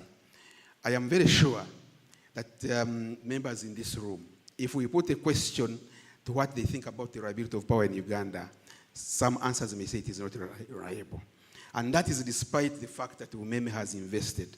The first that I've showed you in the slide before this one is explaining why some of us experience power and reliability in the sector. So a number of initiatives have been put in place, about 18%. One would say that 18% you've provided here is not enough, and yet it's the biggest problem. Let me just explain that when some of the initiatives you do in one quadrant, you achieve results in other quadrants as well. For example, I want to use one project there is one project which we are going to do interconnection of Bulindi, Safeda, where we want to do an interconnection to Bulema substation. It addresses the growth because we are trying to address the oil region with a lot of demand that has cropped up in that area, in which case we are talking about growth and access. But as you do that, the entire region gets power that is more reliable. So the investments that are in the other side also affect in these areas. Revenue collection. If you have a restaurant and you serve your food, but people go without paying you, or you serve your food in debt and you cannot collect, then you will not have the money to buy food, so that the next customers who come tomorrow will have the money. Our principle and the business model that we have worked on, the MD has just talked about 100% prepayment, 99.9%. We have made provisions to do retrofits and conversion of all the postpaid meters that are currently under UMEME. They are quite a number, we are aware about them. And when we do that, that's 25% of the revenue, is because we want to be in charge of revenue collection. And many other initiatives that have been lined up there. The other area is energy loss. Energy loss. If you have a restaurant again, but people ask for food and then they eat and there is a lot of food that remains and is poured in the dustbin, your restaurant is not going to be sustainable. So we want to make sure that the waste is minimized. And the projects that have been lined up include the conductoring of certain areas, metering of transformers to know where the losses has experienced most, and therefore interventions that are designed to address those issues are made based on information that has been given. A lot of projects also have been provided in that area. Ladies and gentlemen, in the time given, I cannot give you specific projects, but I'm justifying to you that the network has received investments in the last 2 decades. But the inspection that we have carried out shows that the network still needs an investment. Suffice to mention that this network is growing at a very high rate. Also, the demand in Uganda for electricity is growing at 10%, and that means that the network is dynamic, it keeps moving. As we speak, we have seriously constrained areas that are demanding for investments.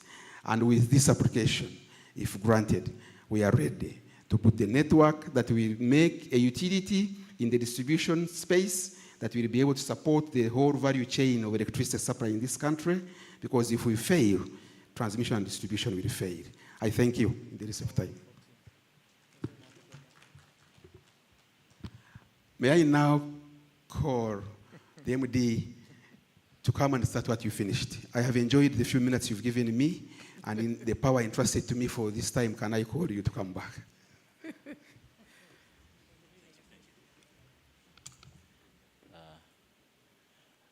Thank you very much, Chief Engineering, Chair of the Authority and members. As we conclude, I would like members to take a note of the third paragraph, the second and third paragraph on the screen. Now we have modeled as a government institution a financial sustainable model.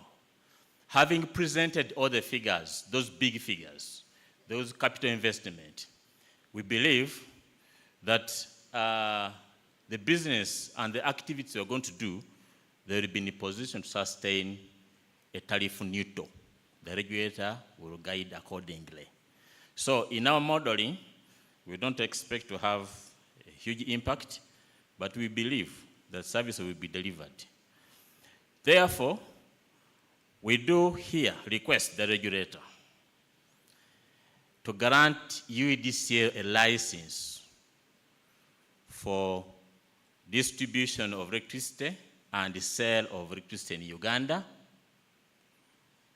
And the second request is to request the regulator to approve our revenue requirement as at the 1st of April 2025, totaling into 4 trillion shillings. I therefore submit. Thank you very much for listening, and the chair. Thank you. Thank you very much, Team UEDCL. I'm not granting anything today. I have to listen to all these participants and then go back and consider the information together. I have 2 announcements to make. One, we shall be going for break, but before tea break, before that, I want to inform our online participants that we have hit the maximum number of participants on Zoom. So we have created the second Zoom link. We have 500 on Twitter. We have 135 participants on YouTube.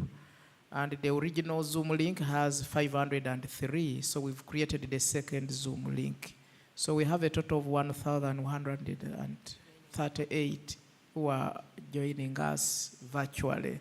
Thank you so much, participants online. Now, when we come back after the tea break, we shall begin with those who submitted in writing to make presentations. We shall begin with Mr.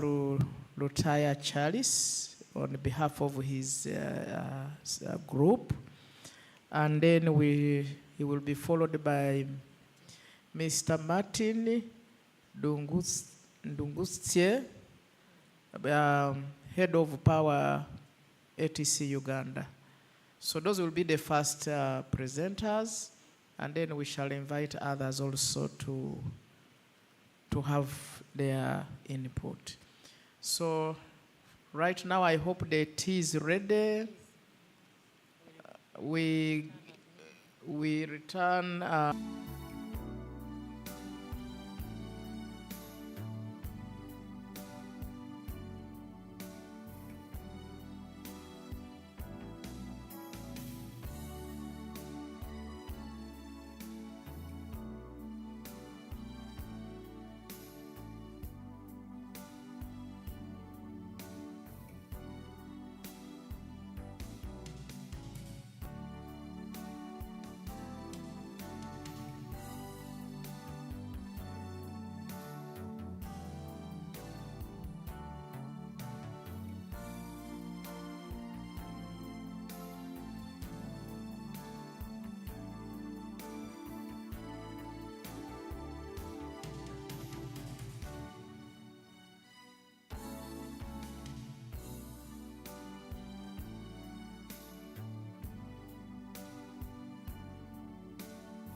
According to records of the Uganda Company, from 1906, there was already electricity in Uganda, powered either by generators, steam, or suction gas, although it was only for limited use.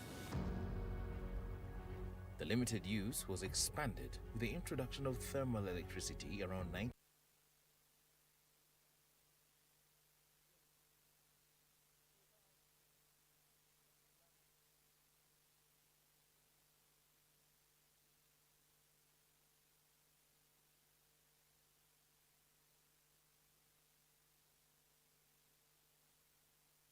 Through sweeping reforms that have placed Uganda's electricity sector at the highest ranking on the African continent.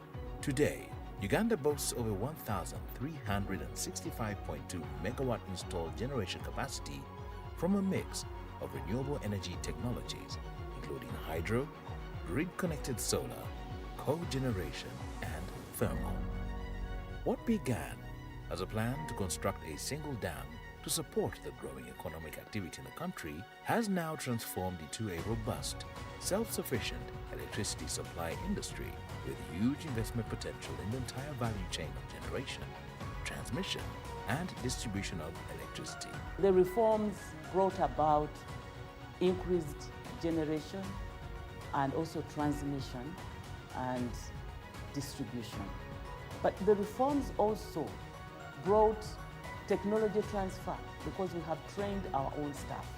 At the time of unbundling, we were talking about only 3 generation plants. But now as we speak today, we have grown to 41 generation plants. We have seen increase in generation capacity in 2000 from a mere 280 megawatts to now 1,365.2 megawatts. Owing to huge public and private investments in the electricity sector over the 2-decade period after the reforms, Uganda is currently home to some mind-blowing electricity infrastructure, such as large hydro plants, tunneled power plants, solar plants, harnessing the advantage of being located along the equator, and mini hydro plants from rivers that contour the Rwenzori and Elgon region. Commissioned in 2012, at the peak of an energy crisis occasioned by fast-growing demand for electricity and limited generation, the 250-megawatt Jagali hydropower plant was the first largest privately owned hydroelectric energy source, not just in Uganda, but also in the East African region. Situated across the Victoria Nile, Bujagali harnesses the energy of its namesake, the Bujagali Falls in Uganda. Back in 2004, there was a shortage of electricity, shortage of generation. They were operating with up to 12 hours rolling blackouts in Kampala every day. So the government at that stage decided to go to international tender for the construction of the Bujagali project.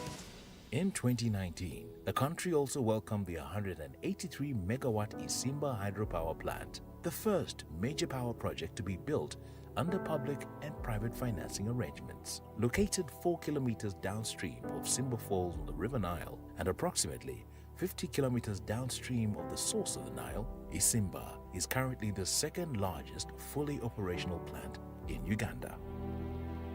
Uganda's electricity is now welcoming on board a new hydropower architectural marvel in the 600-megawatt Karuma underground plant.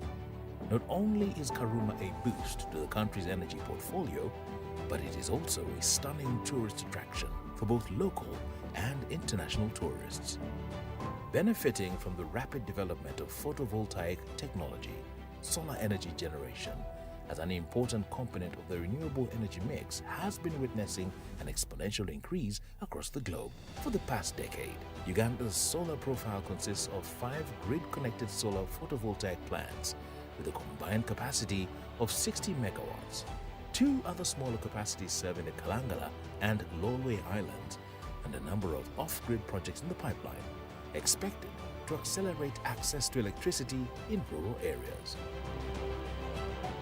All the energy generated is transmitted by a transmission grid stretching 3,386 kilometers and high-voltage substations that include the 60 MVA 132 33 kV Nkenda substation, located in western Uganda. Nkenda substation is central for evacuating several power plants located in the Rwenzori sub-region and supports the heavy mining and agricultural activity in the region. This substation will also be the point of interconnection with the Democratic Republic of Congo. The 100 MVA 132 33 kV Tororo substation serves the Far East and northern regions of Uganda and is the point of interconnection with Kenya. It evacuates the 10 megawatt Tororo Solar North plant and 10 megawatt Tororo Solar PV plant. This substation serves mainly industrial loads in the eastern region, including 3 cement factories. Commissioned in 2020, the 126 MVA 132/33 kV Uganda substation powers industrial activity in Uganda and the surrounding districts.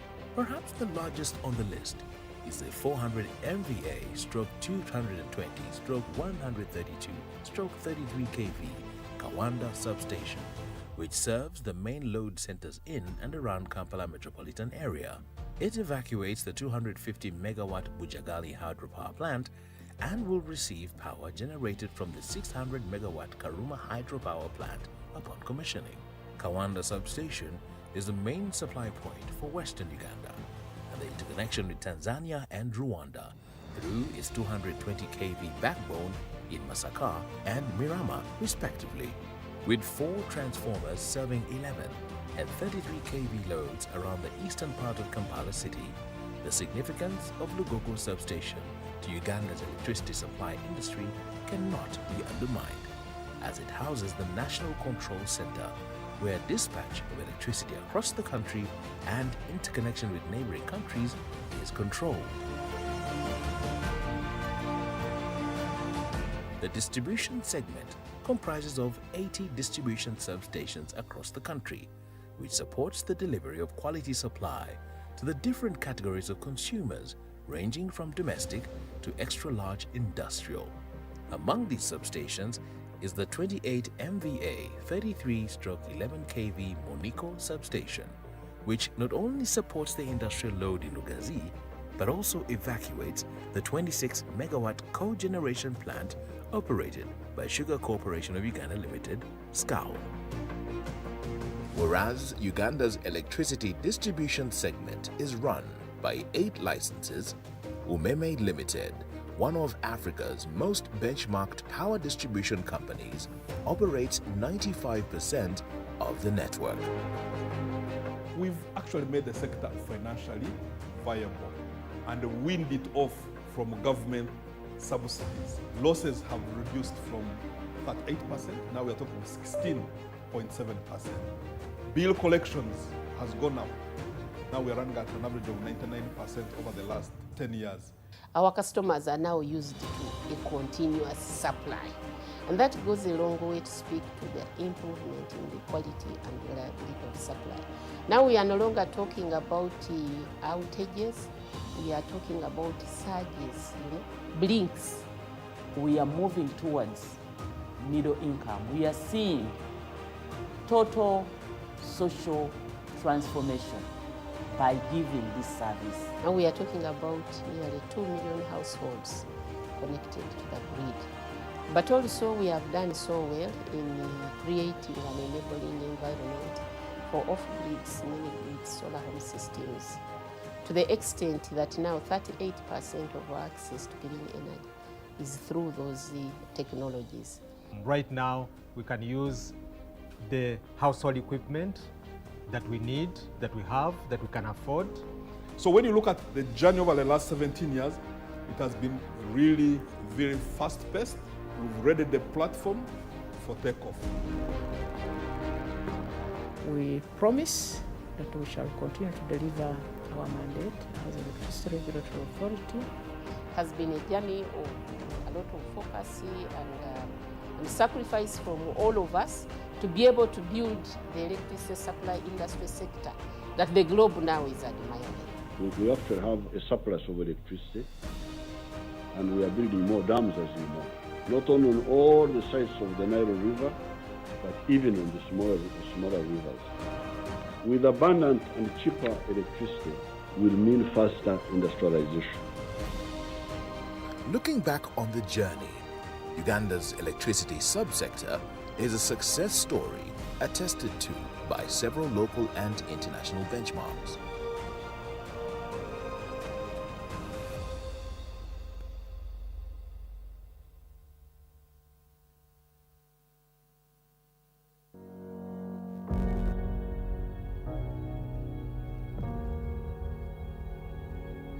According to records of the Uganda Company, from 1906, there was already electricity in Uganda, powered either by generators, steam, or suction gas, although it was only for limited use.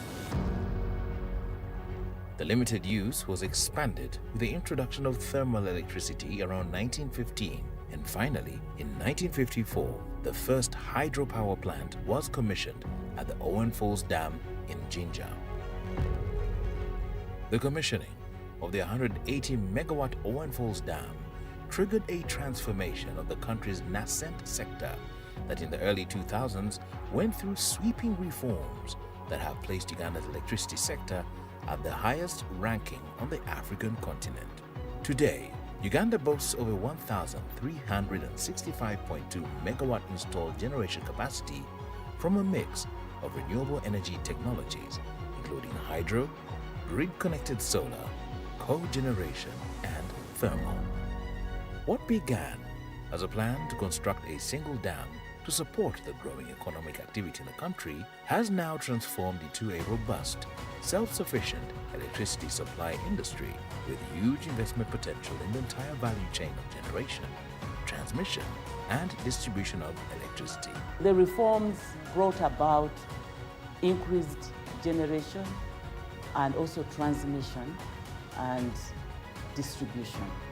But the reforms also brought technology transfer because we have trained our own staff.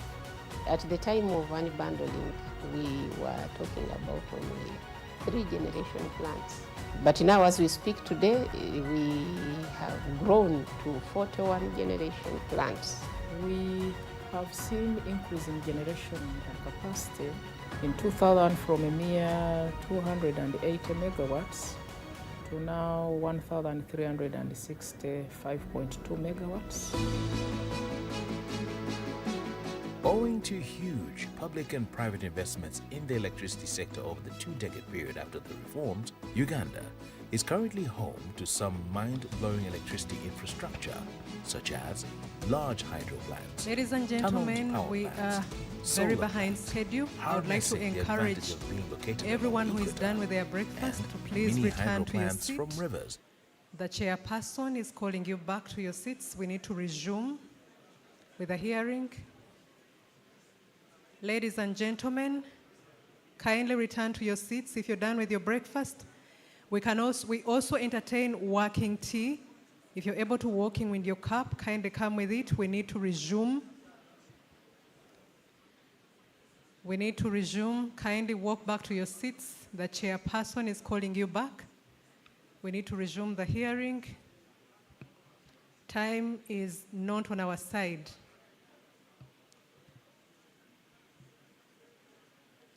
The control team, the session that we are going to be having requires enough microphones. Kindly pass them over. We need at least 4 microphones or 3. Kindly prepare them.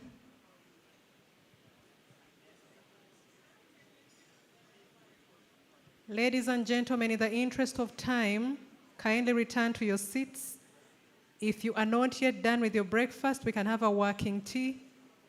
You can come with your cup and enjoy it as we listen in the comments of people who would like to participate in this process. Thank you.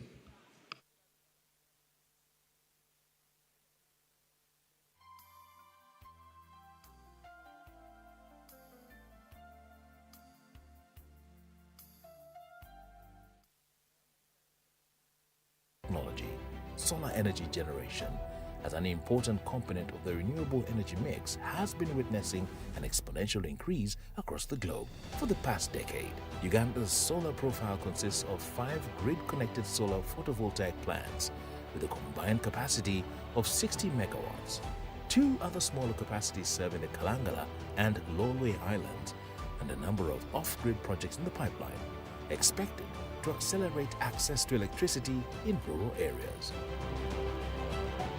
All the energy generated is transmitted by a transmission grid stretching 3,386 kilometers and high voltage substations that include the 60 MVA 132-33 kV Nkenda substation located in western Uganda. Nkenda substation is central for evacuating several power plants located in the Rwenzori sub-region and supports the heavy mining and agricultural activity in the region. This substation will also be the point of interconnection with the Democratic Republic of Congo. The 100 MVA 132-33 kV Tororo substation serves the far east and northern regions of Uganda and is the point of interconnection with Kenya. It evacuates the 10 megawatt Tororo Solar North plant and 10 megawatt Tororo Solar PV plant. This substation serves mainly industrial loads in the eastern region, including 3 cement factories. Commissioned in 2020, the 126 MVA 132/33 kV Iganga substation powers industrial activity in Uganda and the surrounding districts. Perhaps the largest on the list is the 400 MVA/220/132/33 kV. It's already midday. We had been given until midday. Kindly return to your desks and we resume with the hearing. Ladies and gentlemen, in the interest of time, kindly return to your desks. We need to resume with the hearing. We only have 1 hour left. We need to utilize it effectively. If you are not yet done with your breakfast, walk in with your cup and you can enjoy as you listen in. But we no longer have enough time. The chairperson is summoning us back to the hall. Everyone standing at the back of the hall, I encourage you to come back to your desks. Our friends from the media, we shall have enough time. After the hearing, kindly return back to your desks and we resume. Everyone still standing outside, I encourage you to walk back. We are starting in less than 3 minutes. Please return to your desks.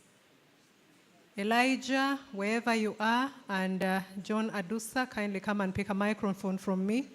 You're going to be supporting the next session by walking the microphones around. John Andrew and Elijah, wherever you are, come and pick a microphone from me. We need you to support the next session by walking around the microphone.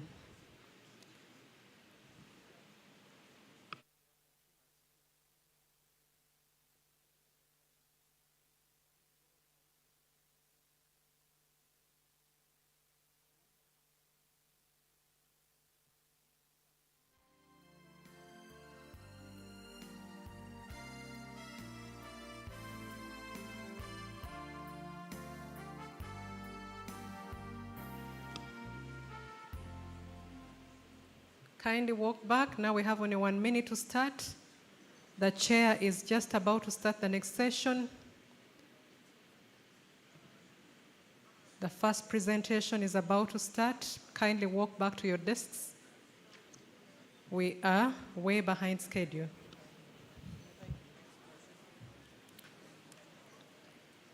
Our online platforms are still very open. I encourage whoever is joining us online, continue posting your comments. The chairperson or the presiding officer is very ready to receive them. They are going to be read out and they will be addressed. We have 1 hour to voice our views, concerns, comments, objections. Kindly keep tweeting, commenting wherever you are. We are receiving the comments. We have a dedicated team that is receiving the comments. Thank you. Amina Namudu. And welcome back from the break. You can pick your tea and have a working tea. Can I invite Mr. Charles Lutaya to come forward and make his presentation on behalf of Electric Wiremen's Association of Uganda? Welcome. You have 5 minutes to make your presentation.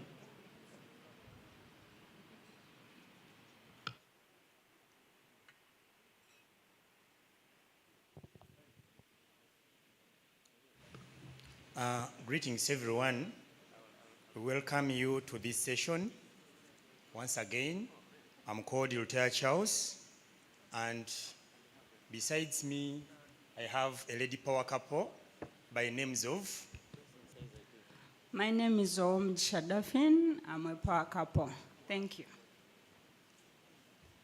Well, like you've heard very well, we are power couples and we are proud power couples. Some of you here ask who are the power couples. Power couples, we are the certified permit holders who are entitled to do internal installations in your houses, factories, arcades, and we are legally recognized by ERA. So we are happy that through our CEO, we were recognized as the power couples. And those of you who've been serving us as Umeme Charles, so we are not Umeme staff, we are not UEDCL staff, we are power couples. We have a team, we've come along with a team of members who can wave to you behind there. They are present. And behind us still, we have over 4,000 certified wire persons who are doing these works all across the country. Well, in this session, or in this program, we also have some issues that at least we would like to raise. But for raising them, we'd like to first thank the Electricity Regulatory Authority through our MD, Madam Wakozilia, that they helped and opened up offices in Igulu and in Bali. Those offices have helped very much our fellow colleagues who are in those areas to get certified and do their works legally. We also thank Madam Wakozilia and the head of communications, Madam Namudu, Amina, for those people who have helped us so much wherever we wanted them, and they have been giving us their attention and assistance. The few questions we have, they will go to UEDCL. We welcome UEDCL, although we've been working with you, and we are so happy that you've come again to take over the whole concession. Our questions are we going to remain with the wiring certificates, or we are going to take like the other digital wiring app? Because it is us who are going to explain to our colleagues behind there what is going to take place, what UEDCL has come along with. In Umeme, we have been using the digital wiring certificate app, and here we've been using booklets. We have always found challenges, however much UEDCL has been taking smaller territories, but sometimes the certificates have been delaying. And the digital app has been helping us very much that we could make applications so fast for customers to get electricity. So if we are going to use the digital app, we want to know, is there any program of training wire persons, or we shall just take over the other on direct and there is no need of training? If there is need of training, we request don't leave us behind. The wire persons, we are there, we are recognized by ERA, and we just request that you call us on board. We're ready to turn up at any time you call us to learn and know how to use the new systems that may come on board. Another question is still to you, UEDCL, as we represent the rest of the members I've told you. We'd like also UEDCL, though there have been some weaknesses, not only to UEDCL and Umeme, to follow the quality standards of service as set by ERA. Quality standards of service as set by ERA in 2015, May, which include timely inspections and connections. It is a very, very big problem behind there that whenever maybe client makes an application, you find that the connections or even the inspections, imagine, ERA is saying within 10 working days, you will have got electricity. So you find someone is taking 3 months not getting electricity. And finally, you have 1 second. Finally, the last question to UEDCL is also there too. Clarification about contractors' work. How shall we handle the contractors who've been helping in troubleshooting and other works, maintenance and so forth? Another last question. What about the customers, the UMEME customers who have been in the pipeline? There are some customers who applied with the UMEME, they paid inspection, they were inspected, they are waiting for connections on a government program, and we don't know what to tell them because we are the people who reached on to them telling them, please apply, soon you're getting electricity. So, Thank you. I think let's very give much. another person opportunity. But you have submitted all your comments, so we shall take care of them. Thank you. Chair? Can we have Mr. Ndunguse Martin, Head of Power, ATC Uganda? You have 3 minutes. No greeting, just tell us your name and go straight.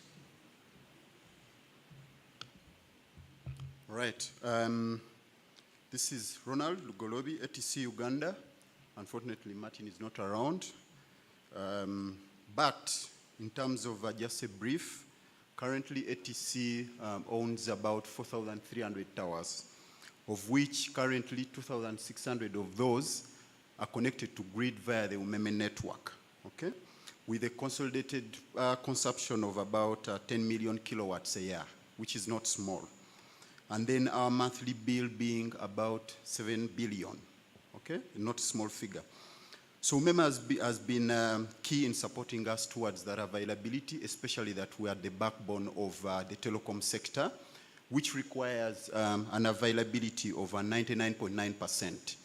UMEME has in most cases succeeded in giving us availability to the tune of over 90%. So that then triggers our mind in terms of what should we expect from UEDCL. And this delivers maybe 3 major questions to UEDCL.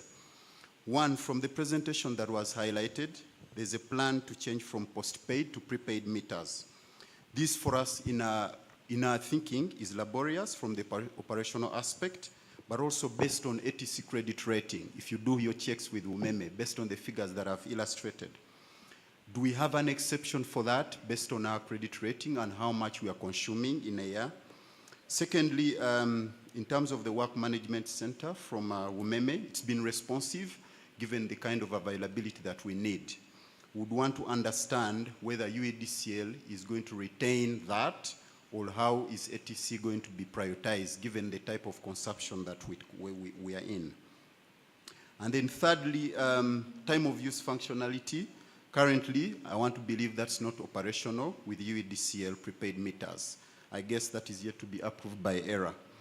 So UMEME gives us that opportunity driven by, let's say, peak, off-peak hour, and of course our systems get configured to benefit from that.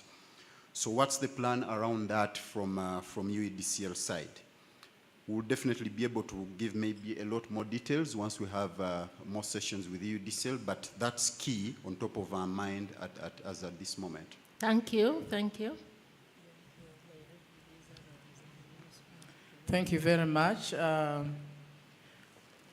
We now have people who made the requests, but they are not for presentation. Mr. Senyondwa Haman, UMEME shareholder, you wanted some clarity on what would happen to shares held by individuals and entities in UMEME. I partly answered that, but maybe the CEO will answer that. Mr. Isaac Chomuhendo, this one was to be invited, he sought to be invited.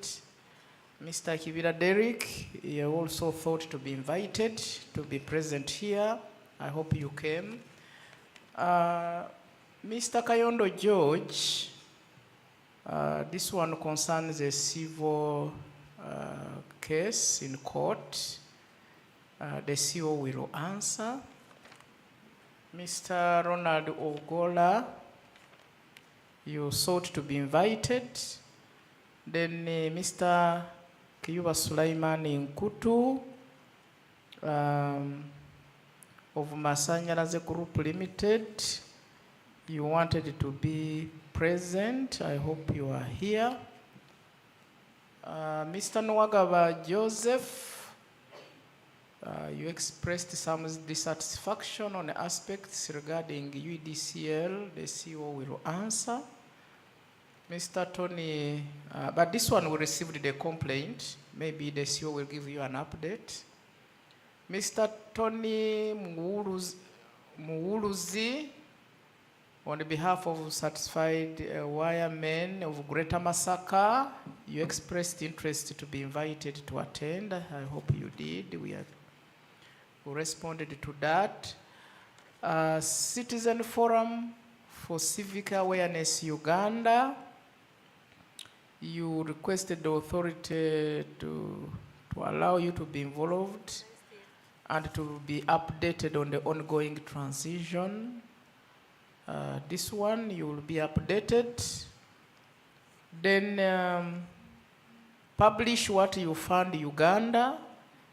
You requested to the authority to reject the UEDCL license application. The CEO will respond. And finally, the former staff of UEDCL who submitted a petition to ERA. This one we received, and maybe we shall give you progress on your request. So CEO, as we go through the first round of questions and those who submitted prior to this sitting, I think let's answer that, and then we shall have a second round, and we close. Thank you. So CEO, I will begin with you. Thank you, Chairperson. Chairperson, on the shareholders of Umeme, Umeme is a body corporate. It will survive the end of the concession, and the shareholders must be long waiting to get dividends from the buyout amount, among others. So they should continue their relationship with the company, which is governed by the Capital Markets Authority. Chair, the next one was to do with the a civil court between, it's a dispute with Umeme. Chair, this is a case before the courts of law, and that process that they have taken, they should continue with it, because Umeme is a body corporate. It can sue, it can be sued, it can represent itself before courts of law. So they should continue. We cannot comment on that because it's a live case in the courts of law. I will answer Nwagaba Joseph together with the former staff members of UEDCL. They raised the issues to do with the management, governance of the institution. We received a petition. This petition has been processed. The company has responded. It is also being handled by the office of the IGG, and it is being handled to finality. And I think that is also the reason that the full board is here to show you that they are good standing citizens, and also the shareholders have continued to augment the capacity and capabilities of the board. So this petition has a process. When we receive, the law requires that we put it to the company or the licensee to respond. Then the licensee responds, we do the review, and then we submit the report to the shareholders. So it is a process, and for those who didn't know, there are no more things really. Usual things of disgruntled, whether recruitment there, whether I got a job, I didn't, and they take a while because you get the whole chronology review and then submit to their shareholders for a decision. The party that is asking whether that the current management of UEDCL can they don't have options, because one, they will have performance targets. Two, they have government as their shareholder. Three, they have us, the consumers of electricity, as well as the overseers of the sector at their door knock on a daily basis. But together with the shareholders, I presented in my presentation that we've done a readiness assessment and we've made actions, deliberate actions, to ensure that we continue augmenting, but the board has adequate capacity. The last one was with the publish what you fund Uganda, and they requested that the authority should reject these license applications on grounds that it contravenes the cabinet decision of 2021, which has directed the mergers of all government agencies operating in the electricity supply industry in order to curb the spiraling cost of public administration. We received this objection. We again took it through the process. We presented it to UEDCL and UEDCL because it was on both, and they have responded.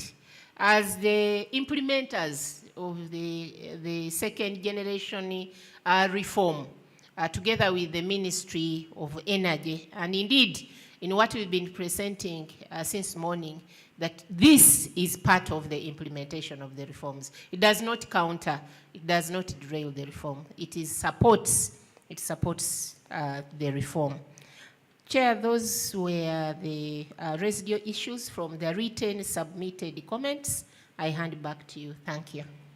Thank you, CEO. Now, there are questions raised to UEDCL. Can I ask the team to respond?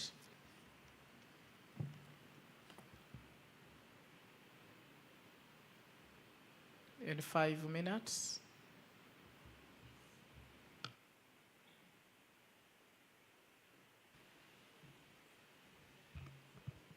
Thank you, Chair.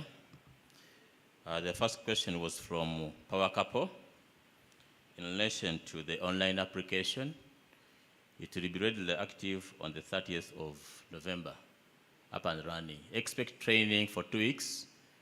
By 15th of December, you will be in a position to activate yourself online. And we've modeled it in such a way it is fairly user-friendly across the country. Quality of service, we take that one into recognition, and the issues of material connections and others, there was a backlog that is being cleared across all the utilities.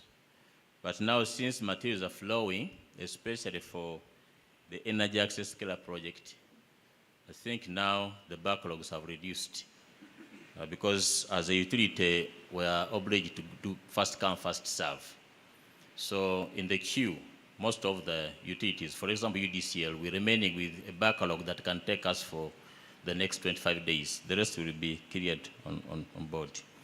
The last question, the third question you raised was pending connections for Umeme customers who will not be connected by the transfer date. We shall continue with those customers. We shall take them on and reconcile with the Umeme accordingly. But I'm sure now Umeme is connecting up to the last day. And we encourage customers to continue applying up to the last day. What we can assure you members in the public that we have secured the materials. From now up to the D-Day, even after the transfer date. So connection is not going to be interrupted at all. The second session is coming from Ronald, ATC.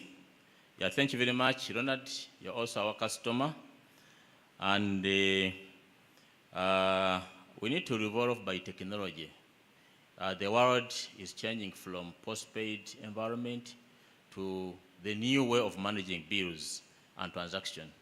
So before end of November, UEDCL will have activated the time of use smart metering, 3-phase mainly, and some critical installations for domestic.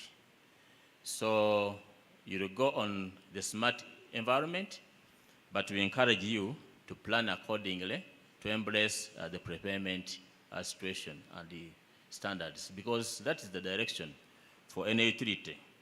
that want to work efficiently and to manage the cash flow. So I think those were the main two issues. Chair, I submit. Thank you very much. Can we now go to our online participants? We have a question from Agre Avua. Is thanking us, and the question is, are there measures to be put in place to conclude the contracts that UMEME entered with the private sector that are not concluded or payments pending? I think this is for both UMEME and the UEDCL. Gilbert Kibekitio is asking about, given the implementation of ESG, Uganda presently has a total installed capacity of that much, from 100 megawatts from thermal. Do you have a plan to eliminate this while staying sustainable and reliable? Kindly throw some light on how it will be achieved. The CEO will answer that. Dr. Marvin Juko, I personally have very many unsatisfied complaints about UMEME. I reside in Kitezi. Our power connection has always been poor. Even when I call UMEME service center many times, still we happen to spend several days without electricity. UMEME, that is for you. Yeah, I think let's take those from the online. I hope you've recorded, CEO. Thank you, Chair. The first one by Agri Avua. There are contracts that, for example, flame worker contracts or contracts for supply of material, and the Joint Technical Committee and the meetings between UMEME and UEDCL are ensuring a smooth transition. And for the private service providers and suppliers, I believe that there are terms and conditions that govern these contracts, and UMEME should be able to honor them. The natural end of the concession is not an emergency. It's something that has been planned, and it is also being input into the contracts that UMEME is entering in with the service providers. So if there are contracts with UMEME, I believe they are structured as of to end by the end of the concession, and therefore including the payment terms. But as I shared, that the buyout amount will be determined after the end of the concession, that is after 31st March 2025. So there will be a period under which all of these reconciliations and payments and closure of contracts, renewal or procurement afresh by UEDCL will be undertaken. Concerning the thermal, 100 megawatts of heavy fuel oil, government has put in place measures for conversion of these plants to use the gas, which is considered more cleaner than the heavy fuel oil. But as we speak currently, these plants are on standby for emergency when Mother Nature will not smile, when the hydrology will not be good, so that they come in to mitigate. But the long-term plan is to convert them to multi-purpose fuel. They should be able to use the heavy fuel as a byproduct from the refinery, but also they should be able to use gas, which is cleaner. Now, do the technical committees being set up have representation from the private sector? I think this one is not, because we've not talked about technical committees. There are no technical committees being set up as part of this license application process. So I advise the originator of this question to submit in a more clear way. Is there an indication and the operationalization plan for tariff reduction, hybrid connection systems, and full transfer of energy generation to ESG principles? Uganda has an energy transition roadmap, and the ministry is leading on that. Chair, I submit. Thank you, CEO. UEDCL, as you come, Maria Mangadelen has asked, will these changes affect the other running systems like the Yaka? Should I start paying in smaller amounts for the electricity bills until the changes take place? MD.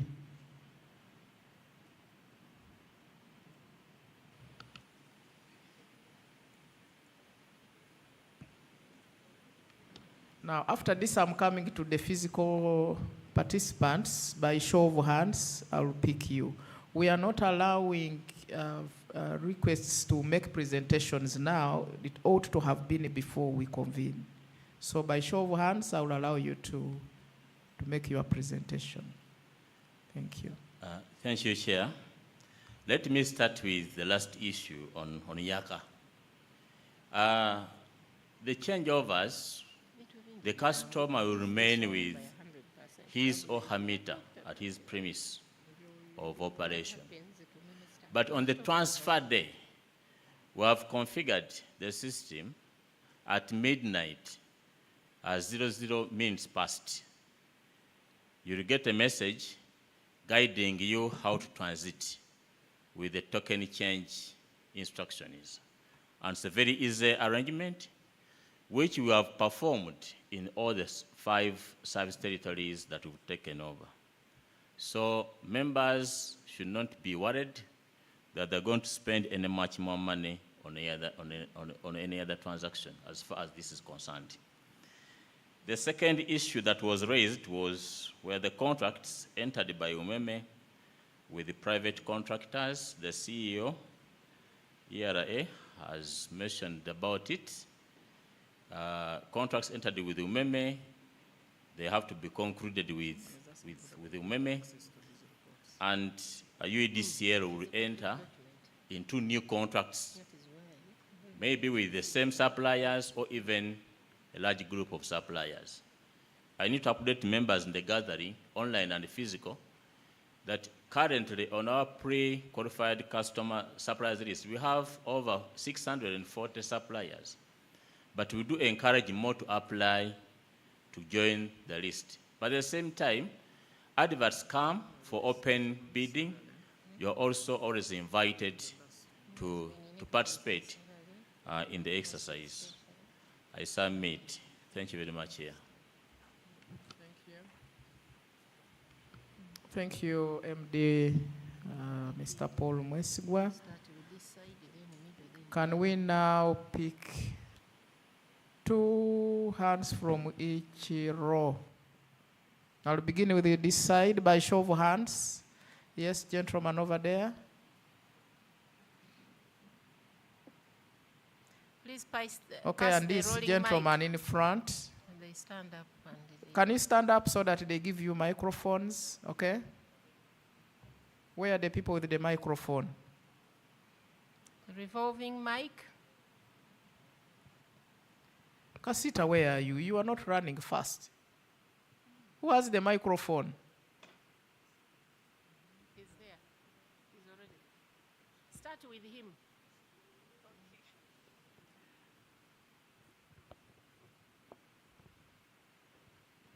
Thank you, Madam Presiding Officer. My name is Bakampa Brian. I am a lawyer. I also do private research, mainly for masters and PhD students. Mine is to appreciate Umeme for the 20 years investment in Uganda. You know, Chameleon said, sang and said, Basi mo genze.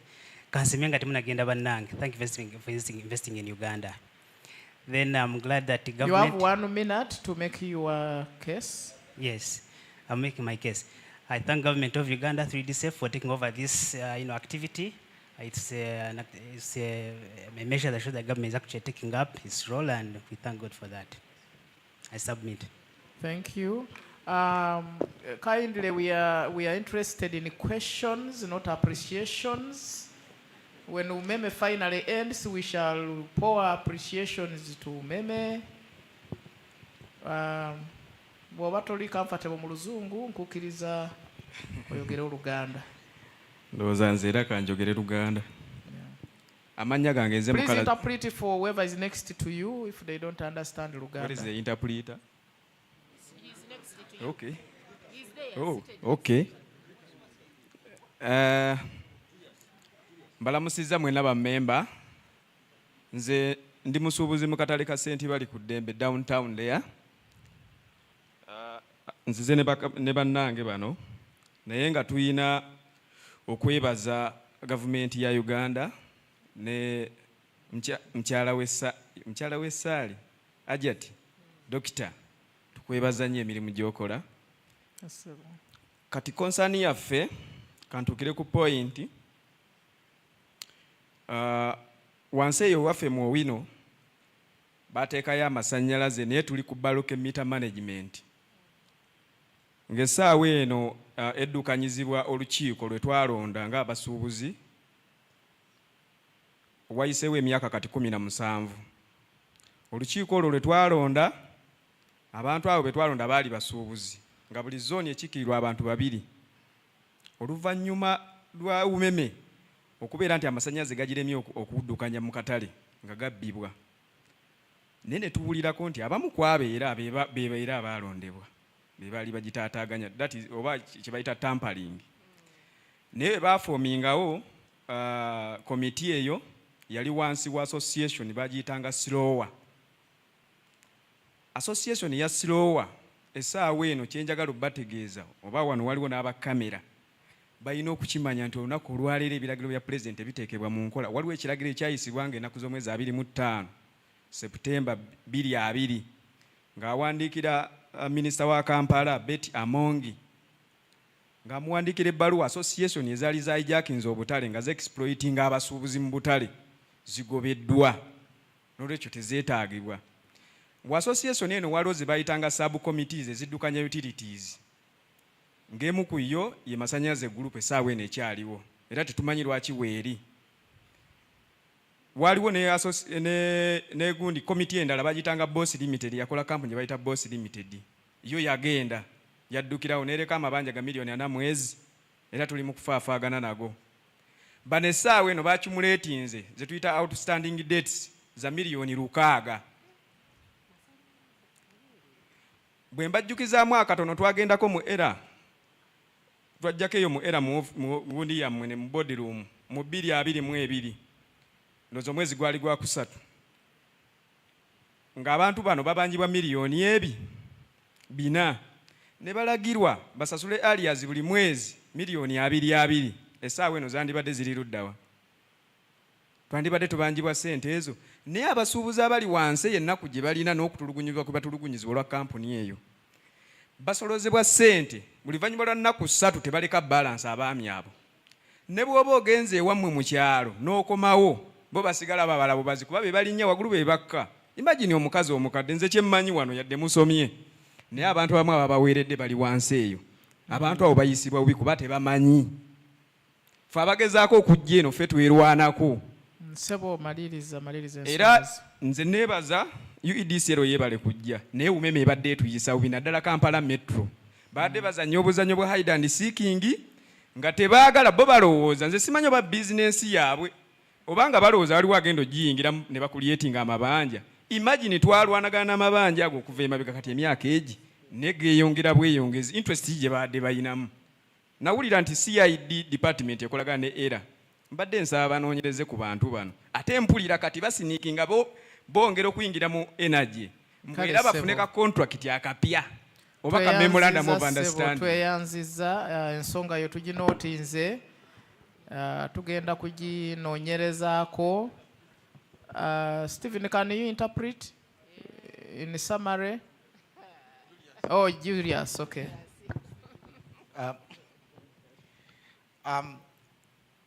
This gentleman is a trader in Owino. I am going to try to summarize this issue. He's a trader in Owino, and he's raising his dissatisfaction with the service of Umeme and the team that was selected by traders in Owino market to collect money on behalf of traders as they pay to Umeme. This team has been collecting money from the members, but not remitting the same to Umeme. That has accumulated a huge debt. They are very vicious on their colleagues in the collection of money, but they delay to submit the money to Umeme. An issue that makes him and the team suspect that there's a connivance between the people collecting the money and the Umeme representatives who are working in the market. Ideally, it's a complaint that I'm very familiar with. That's why I'm translating it easily. So it's a matter that he's saying, thank God UEDCL has come. This can now come to the end. Thank you very much, Madam Chair. Thank you. Can we have two in the middle? There is a lady at the back. Can you stand, please? Where's the second hand? Yes, and the gentleman next to, behind the lady.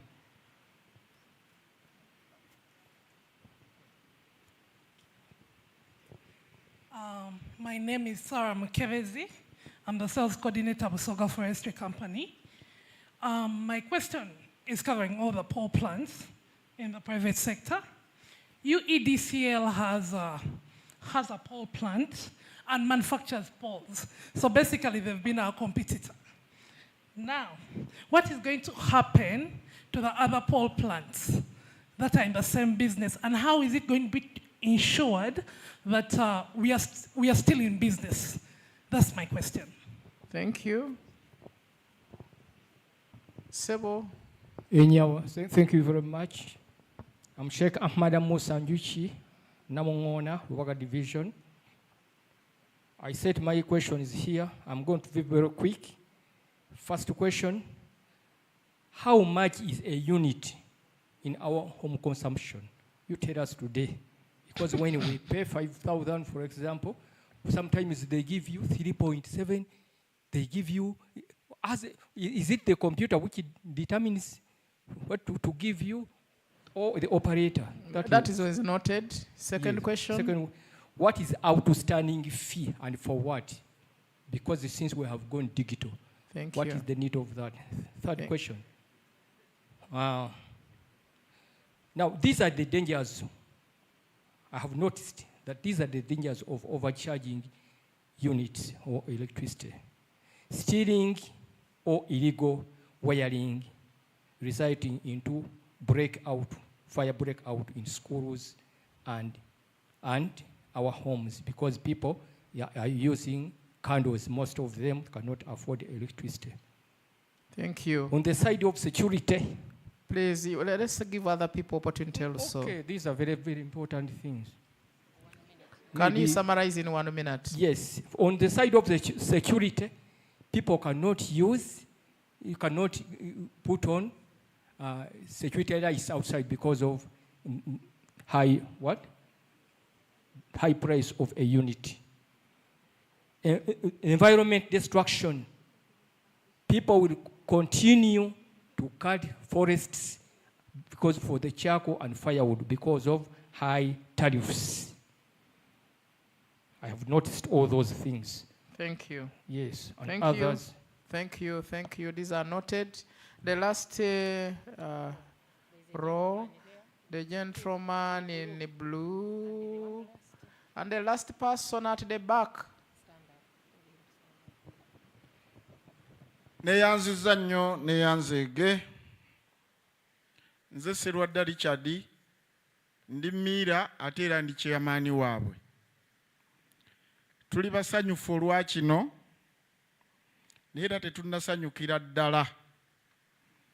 Ekibuuzo ekisooka, amasannyalaze gabadde gavangako, ekibuga oluusi ne kizikira abantu ne bamala kwekalakaasa. Naye nga Umeme kugamba nti ekizibu kivudde ku UEDCL be balwawo okuzzaako. Twagala bassebo mutubuulire. Tetugenda kubonaabona nnyo bwe mutwala kyonna. Ekibuuzo ekyokubiri, Duli tubadde tukuba ku offices zammwe zino eza wansi kabatugamba nti bo tebalina buyinza. Obuyinza bwonna buli ku headquarter. Kakati ke mukitutte Uganda yonna egenda kujjanga ku headquarter. Ekibuuzo ekyokusatu, mutugambye nti tugenda ku prepaid nga ffe abali ku 3 phase. Tuyina ekintu kye mutusolooza kye bayita KVA. Ekintu ekyo mugenda kukibala mutya ku prepaid? Webale nnyo ssebo. Nsaba nga bwe nkiikirira abantu abangi. Akyeya onyongereyo eddakiika endala 2. Nedda ssebo. Emu. Banyongeddeemu. Nsaba kubuuza, abamu abakozesa amasannyalaze tulina amabanja nga tukolagana, tubadde tukolagana bulungi ne UMEME, oluusi ne tugenda mu kye bayita payment plan. Kaakati mmwe ke muzze ate nga mutututte digito. Temulowooza nti ekyo kigenda kaluubiriza nnyo abakozesa b'amasannyalaze naddala ffe abakozesa amangi? Tweyanziza ssebo. Neyanziza nnyo neyanzige. Can we respond to those? How many minutes do we have to? Yeah, the gentleman at the back.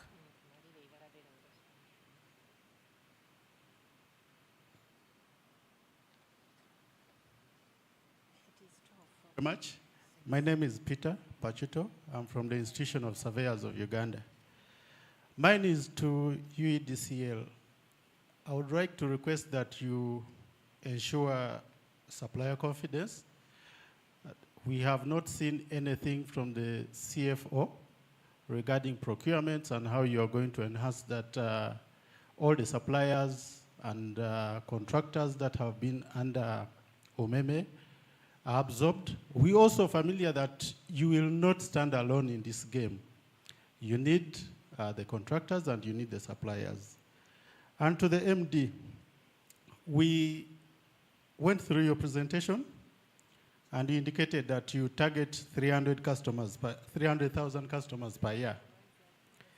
If we have 365 days in a year, minus 104 days, the weekends, how are you going to ensure that you connect 1,149 customers and households per day? It's just like a miracle, but we are confident that you listen and you are going to listen. Thank you. Thank you very much. Can we have responses for that first round? I will come back on the second round. Let me begin with the CEO as the MD UEDCL. UMEME, are you present? Where is the MD UMEME? There. Yes, you also have your share of the questions. Thank you, Chair and the convener. Chair, I will respond to questions to do with the tariffs. The person was asking the current tariff, I believe is asking the domestic tariff. Now, we have 3 categories in the domestic tariff. We have the lifeline tariff, which is 250 shillings for the first 15 units every month for customers whose average consumption in a month is not more than 100 units. So that is the lowest for domestic. Then we do have the cost-reflective domestic tariff, that is 796.4 per Yaka token. And when it comes to the cooking tariff, because you also raised the issue of cooking tariff, we have a cross-subsidized cooking tariff at 412 shillings per unit. So those are the, and the cooking tariff is applicable for the units from 80 to 150, because we believe that if you are consuming above 80 Yaka tokens a month, then we are using it beyond only lights. Now, the various customer categories, that is only domestic. There is a schedule on our website, but the various customer categories have different tariffs. And especially the commercial, medium, large, and extra large industries and the different blocks, they have what we call the time of use tariffs. And these tariffs are high during the evening peak.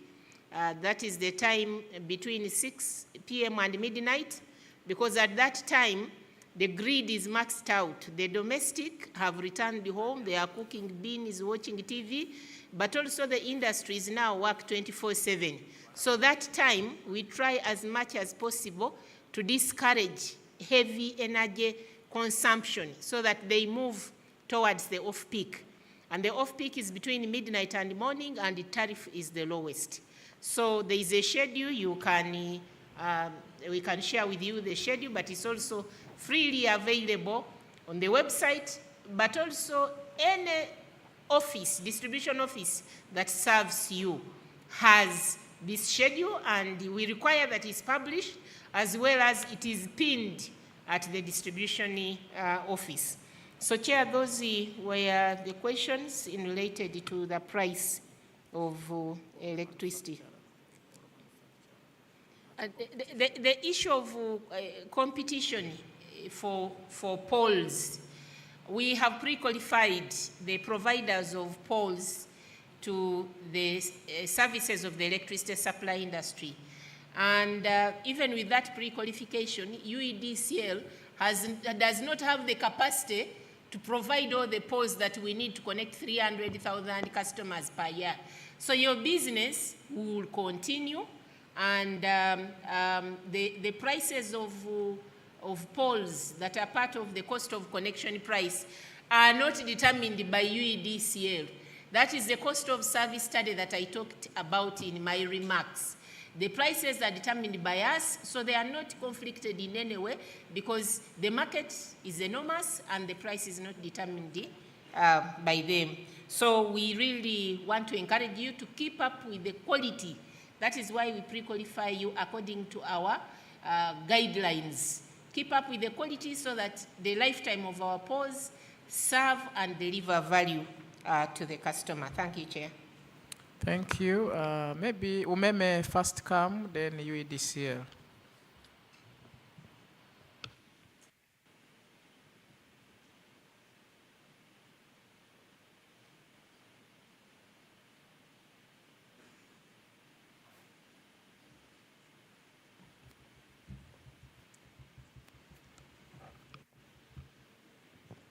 So, hello to everyone, all protocols observed. I have two questions that I'm aware of relating to Umeme. The first one was from Marvin Juko from Chitezi with some complaints about service. Now, I'll be honest, I do not know the specific details of that complaint. What I would do is encourage you after this session to approach me so that we can figure out what is going on in your area and we can address it accordingly. Otherwise, we do have a contact center where you can reach out to us even via our digital channels to be able to register your complaints and to enable us to support you accordingly. But from what you've said, there is a need for us to look at your specific issue in further detail. I think the second one was from Serwada Richard, who is talking about some of the outages relating to transmission in some of the messages that we give. And just to let you know that when it comes to service, we have the generators, the transmitters, and the distributors. So whenever transmission is out, we don't have any electrons to distribute to you. So on that basis, you, Umeme, as the front-facing utility in your specific area, will always reach out to you and advise you accordingly. And once transmission is back up, then we're able to sell those electrons to you. I don't know, Chair, if there's any other question you would like me to address? There is a question of uncollected debt in Owino, the huge amount of 600 million. Yes, thank you very much, Chair. So I remember the gentleman was talking about, of course, St. Balikudembe Market, which is otherwise known as Owino.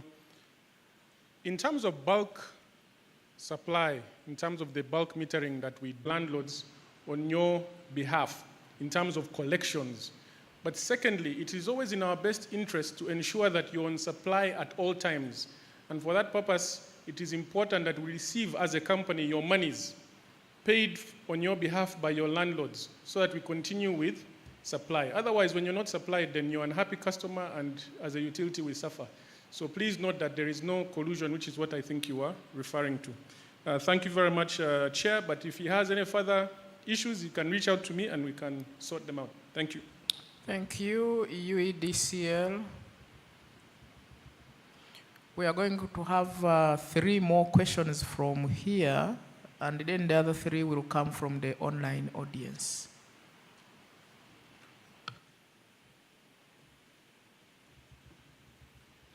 Thank you very much, Chair. The question that I'm going to address was raised by the chairperson of Millers, mainly on the debts. In our business model, we have plans, which we call payment plans for people with debts. And the technology we deploy, even if you're in prepayment, if we agree our terms and the conditions on that payment plan, we shall configure the conditions into the system. So every payment that you make, the system alerts you that you have a disagreement, pay this percentage, then the balance will be on your units. So the arrangement will continue as it has been happening. We fully understand that environment. The second issue was in relation to the KVA. The customers who are on prepayment, but they're supposed to pay KVA, KVA is charged once at the end of the month. So you'll continue buying your units on a daily basis. At the end of the month, the system will trigger you with a message based on the readings for that month that please, your KVA is due for payment on the next session that you make payment. I need to briefly, Chair, educate the Millers that this arrangement is very, very good, actually. We've seen our customers, especially in Kamwenje, where there are so many Millers, abandoning postpaid to prepayment. Because if you get a job for that day, you are in a position to assess whether you've made a profit or not. So you get a truck to be milled, you charge a customer 200,000, then you pay for electricity bill for 100,000, and you make your profit then thereafter. At the end of the month, top up to make the payment for the KVA. Let us embrace technology to ease our business and keep track. You'll be burden-free for those post-paid bills which are hammering your business and the inconvenience that comes with the disconnection. Thank you. Can we have one more question from each law? Okay. There was someone here. Yes, the gentleman at the back. There is someone in the middle there. Please stand up. Then the gentleman in white. For today, I think that will be it from here, and then we shall have the online because there are over 1,000 participants online. Can you take the microphone to whoever is nearer? Thank you so much, Chairman. By name of Akwesika Rogers, Minister of Information. You were talking a lot about Umeme and Yaka. I would wish to ask for your indulgence that are you also going to work upon the length of the Yaka tokens? Because the numbers are really too long. The second one, are you also looking at the service fee that is on the money paid per month? As to the new agency that is taking up that role. The third one is that, are you looking also at the meter Yaka equipment that use the same currents to power it on, to put the token number? For example, put a study like in Agago, where you find a house is 2 kilometers away from one another. Will I first have to run to go and recharge the the Yaka meter to load the token. Thank you. Thank you. Next. Thank you so much, Madam Chair. My name is Kabondo Jacob. I'm an agro-processor. My concern goes directly to error. Every people who are in a similar business and you're being built differently, in one way or the other, it is creating unbalanced ground of doing business when it comes to pricing the final product. I think it is high time that you consider billing based on the industries, not based on consumption that someone takes in or someone consumes. Lastly, or second last. It should be the last, please. Thank you so much. This thing KVA demand, the best way we can absorb that cost is dependent on how much I use power. But given the fact that it is taken once in a month, you don't put into consideration the time we will have the load shedding, the time we will have faults, and the breakdowns of our machines. Isn't it high time that you consider prorating this KVA demand based on what I have consumed? Thank you so much. Thank you. Finally. Nze Miro Salim okuva mu katale k'Ebugoloobi. Tweyanziza nnyo omusomo guno. Ekibuuzo kiri kimu oba bibiri. Ekisooka, ffe ng'abasuubuzi ba nkola 10-10 wabaddewo enkolagana ennungi n'aba UMEME. UMEME nga tennaba kukwatagana n'abasuubuzi, abasuubuzi baali babba amasannyalaze ng'era buli lunaku akatale baba bakasalako. Naye oluvannyuma lw'okubaawo enkwatagana wakati wa UMEME n'abasuubuzi, waliwo enkolagana ennungi era amasannyalaze tegakyasalwako. Abajja abapya bukakafu ki bwe mutuwa nti tetugenda kuddamu kutaataaganyizibwa era emirimu gyaffe gijja kuba gitambula bulungi. Tubadde tukola oli akufunye olukumi n'alutwalayo, emirimu ne gisigala nga gitambula, UMEME n'ebeera nga tebanja nga n'abasuubuzi amasannyalaze bagayina. Ng'era bwe gavaako olw'okutaataaganyizibwamu kibuyaga n'ebizibu ebirala ebiba bizze. Bwe tudduka ku ofiisi za UMEME ekitintale, batuzaako mangu amasannyalaze. Ekibuuzo ekyokubiri. Tugenda kukola tutya? Mwebale nnyo. Thank you. Can we have the online questions? CEO. Thank you, Chair. Chair, I will summarize, and I will start with the Malinga. Malinga asked whether they will access the report of this public hearing, and the answer is yes. The Secretary to the Authority will give a summary at the end of today's public hearing, but also this report will be published and it will be available. Then we have Joel asked about whether the ICT systems are being synchronized ahead. In fact, we are ahead. We have a new billing system being implemented by both UMEME and UEDCL, and UEDCL team. Beyond it being trained, they are now trainers, and therefore the ICT is being considered. Then we have a question asking whether UEDCL is 100% owned by government. Yes, the answer is yes. Then we have Agre Avuya asking about what will happen about UMEME staff. I answered that. That the staff will go through a process and they will be received. Those who qualify and have good standing will join the UEDCL, but through a process. Also online, they are asking why is West Nile left out? West Nile is not left out, but the cabinet decision is that the transfer is at the end of the licensing period. So the period for the end of the current West Nile license and that of Kalangala is not yet due, and when they come, we will not renew according to the cabinet decision, and they will also move on to UEDCL. UMEME has been working well on the electricity scale up. Will UEDCL do the same? The answer is yes.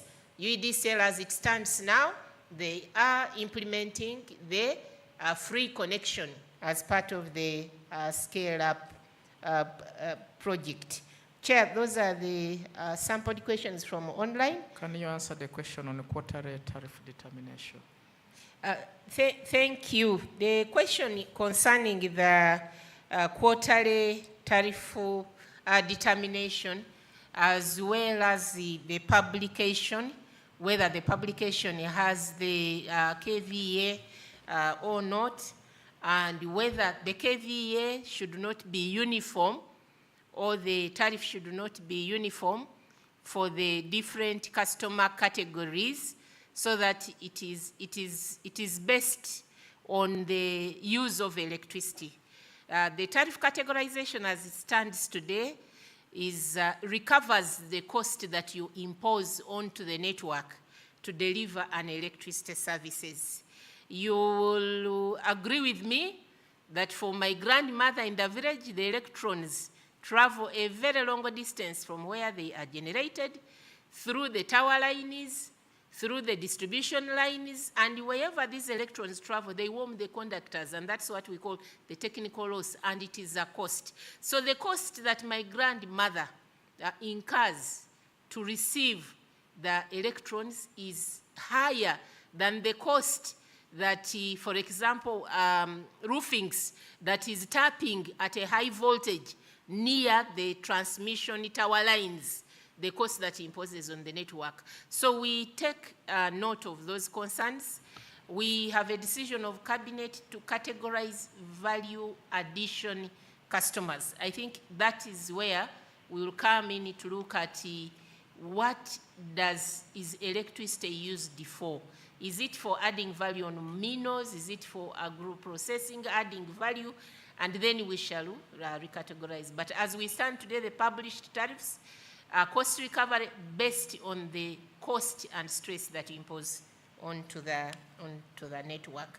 The KVA, we do approve the KVA, and if the publications have been not carrying from the utilities, this is feedback, we will raise this, but we do approve the KVA. The KVA cannot be based on what you have consumed. KVA is an efficiency measure because you are aware that the infrastructure development is costly, and therefore if you push this cost entirely to the industry or to the consumer, they cannot afford. It will frustrate access for all. So government incurs a cost. So you yourself applies to us that my mill, this village of millers, need a transformer of 20 kVA or 20 MVA. And the government subsidizes, and we extend the grid sized based on your own application. So what does KVA do? Should you be able to achieve that maximum, it is an indication that your industry is able to deliver at that level. But remember, government has put in resources to deliver the lines, to deliver the infrastructure that supports the maximum demand KVA. So it is a one-off, because if we levy it across your entire consumption, it will even be more costly. So, but it is incentivizing you to use your infrastructure effectively, because it is you who declares to the sector that this will be my maximum demand, on which we base to size the equipment that we give you to be able to deliver a service. Chair, I submit. Thank you. Can I invite Mr. Mesigwa to also respond to the issues raised, and as the rapporteur, the secretary to the authority prepares to make a summary.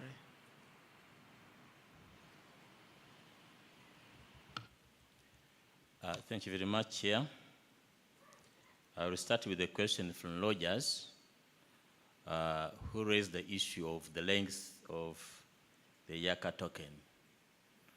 That number has a lot of security features in it.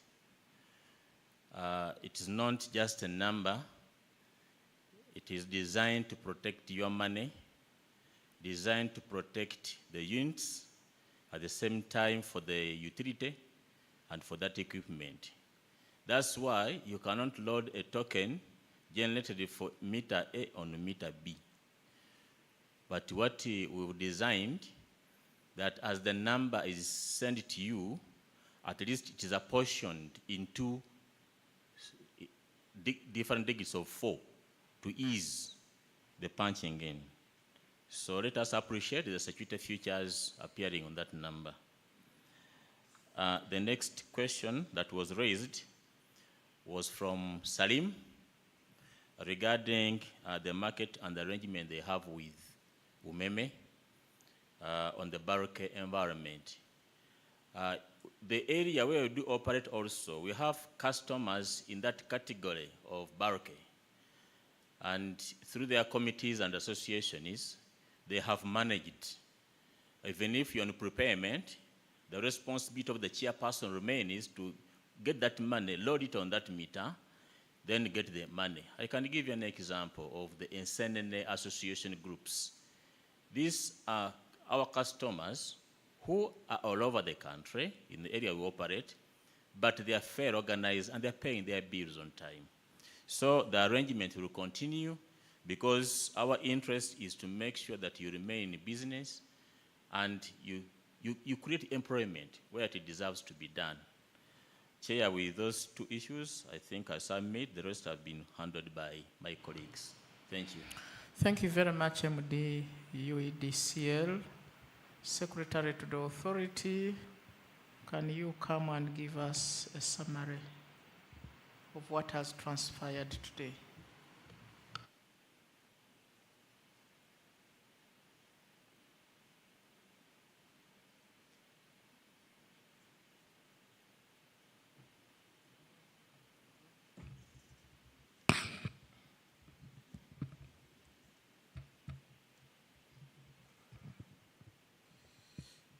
Good afternoon, once again. So I'll give a very high-level summary of the proceedings of today. I recognize that you have all been attentive, and the presentations have been straightforward and elaborate.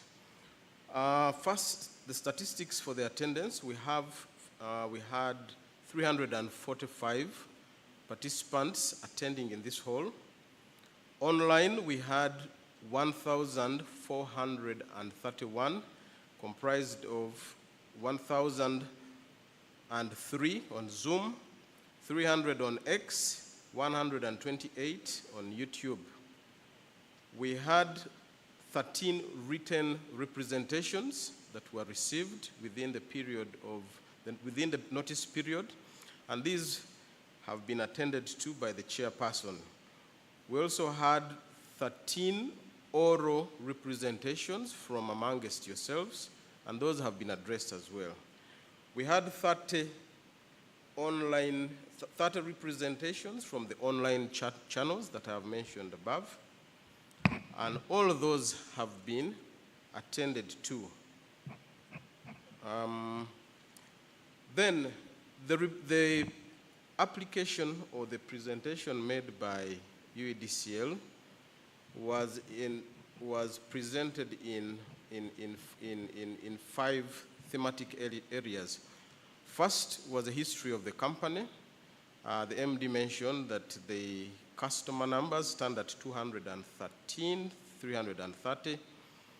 The footprint is in 102 districts. The network length is 22,703 kilometers. Energy losses stand at 18%. Revenue growth grew from 36.1 billion in 2014 to 100 billion in 2020 for those are Uganda shillings. Cash collections at 100%, and UEDCL has taken over 5 private concessions. The other thematic area was the asset retransfer plan. The presentation and the discussion indicated that it is presented in three stages. There's the retransfer period. That's the period prior to March 2025, 1st March 2025. The transition period, 1st to 31st March 2025, and the post-retransfer period, 1st April to 31st June 2026. This gave confidence that there is a robust and detailed asset transfer plan in place, intended to ensure a seamless and smooth transition from Meme Limited to UEDCL. At least that's the impression I got, and I believe that's the feeling that you have. The third area was performance parameters. UEDCL indicates that they will connect 300,000 customers annually, that will make 300,000 connections, that a distribution loss factor will be 15.2% by 2027. The collection rate will be 96.7%. Power supply reliability, they give assurance of 95% with a zero days lag, and DOMC of 1.887 trillion for the period. Quality of service and the quality of supply and quality of service, they undertake or they commit to abide by the levels that shall be set by ERA. The financial requirement or revenue requirement for the period, for the 9 months in 2025, 2026, and 2027, UEDCL indicated that they will need a revenue requirement of 4.02 trillion shillings. And this will be applied in the following initiatives: growth and access, loss reduction, power reliability and quality of supply, revenue collection by meter retrofitting. What does UEDCL require of ERA? UEDCL's prayer is that ERA supports, UEDCL requires ERA's support to ease operations of UEDCL as a national distributor. And the other prayer is to approve the estimated revenue requirement to finance the operational and capital costs totaling to 4.02 trillion shillings over the 3 years. Finally, UEDCL gave assurances that the planned strategic and operational activities alluded to in its application and presentation here today will enable UEDCL to effectively discharge its new mandate, effective 1st April 2025. Ladies and gentlemen, finally, a report of this hearing will be uploaded on the ERA website by 31st October 2024, and it will be accessible to all of you. I thank you for listening to me. Good afternoon. Good afternoon, STA. Thank you so much. No clapping still? No. Okay. I think let me move to the podium. As I move, you also stand up and sit. 1, 2, you stand, you sit. 1, stand. Chair is inviting for a chair exercise, so stand and sit 3 times. So we are now up, down, up, down, up, down. Thank you. Thank you. That has been part of health and safety. This has been a great day in the history of the electricity supply industry, a day that we have had the biggest or highest number of participants attending a public hearing. I think for the years I've been in ERA, we've not had such a big attendance for a public hearing. So this indicates the importance of electricity in the country, in the economy, but also the importance of handling the transition very well. So UEDCL, I know you are going to take over the mantle, and this speaks to the volume of work you have to do. I want to thank you all most humbly for coming and for taking part in this public hearing. Thank you very much. We have taken note of all the questions. I know some questions online have not been responded to, but we have taken note, and we are going to pass on the remaining questions to the respective entities, UEDCL, UMEME, and ERA. And I want to assure all of you that all your presentations and concerns will form part of the information in the decision-making of the authority. That is the Electricity Regulatory Authority. So I want to thank you all and to wish you all the best. Whatever decision we shall take, you will hear from us.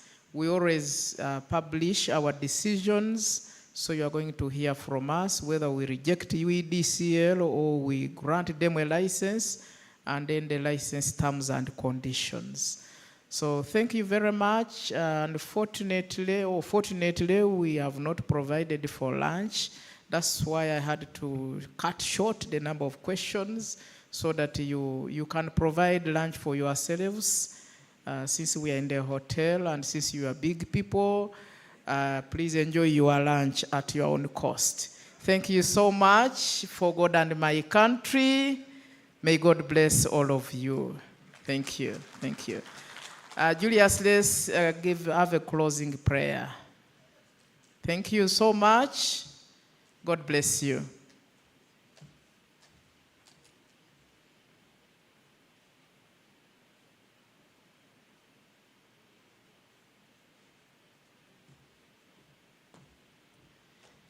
As the bishop, may I request you to stand up so we say a closing prayer?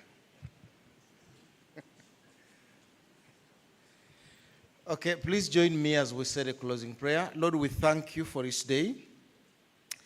Thank you for the discussion and everything that has transpired here.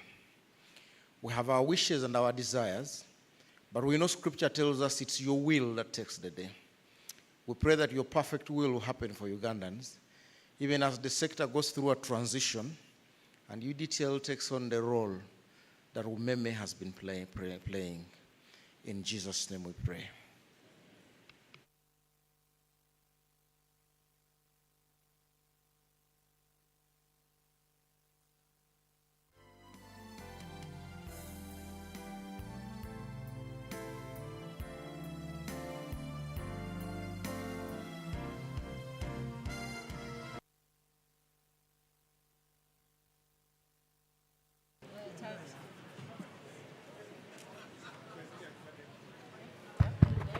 She has already gone.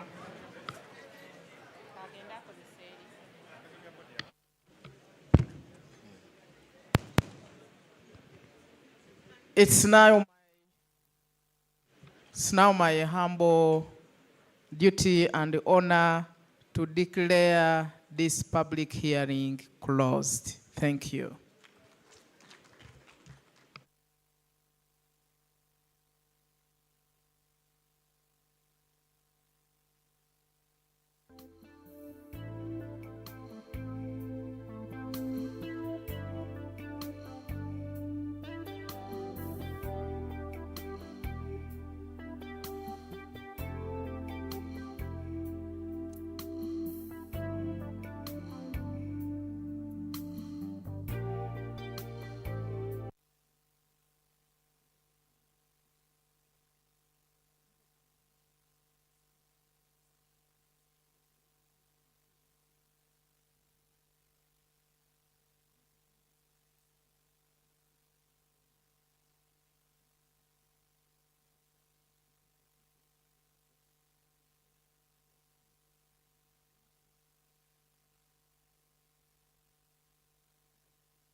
from a mix of renewable energy technologies, including hydro, grid-connected solar, cogeneration, and thermal. What began as a plan to construct a single dam to support the growing economic activity in the country has now transformed into a robust, self-sufficient electricity supply industry with huge investment potential in the entire value chain of generation, transmission, and distribution of electricity. The reforms brought about increased generation and also transmission and distribution.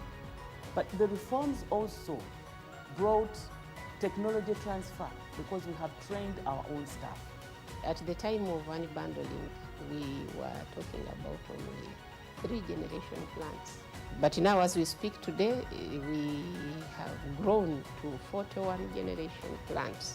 We have seen increase in generation and capacity in 2000 from a mere 280 megawatts to now 1,365.2 megawatts. Owing to huge public and private investments in the electricity sector over the Ladies and gentlemen, we are reformed, trying to Uganda identify is a black bag. If you see a black bag, it's a bit old, close to you that is unattended to, or you accidentally picked it. mini hydro plants from rivers that contour the Rwenzori and Elgon region. Commissioned in 2012, at the peak of an energy crisis occasioned by fast-growing demand for electricity and limited generation, the 250-megawatt Jagali hydropower plant was the first largest private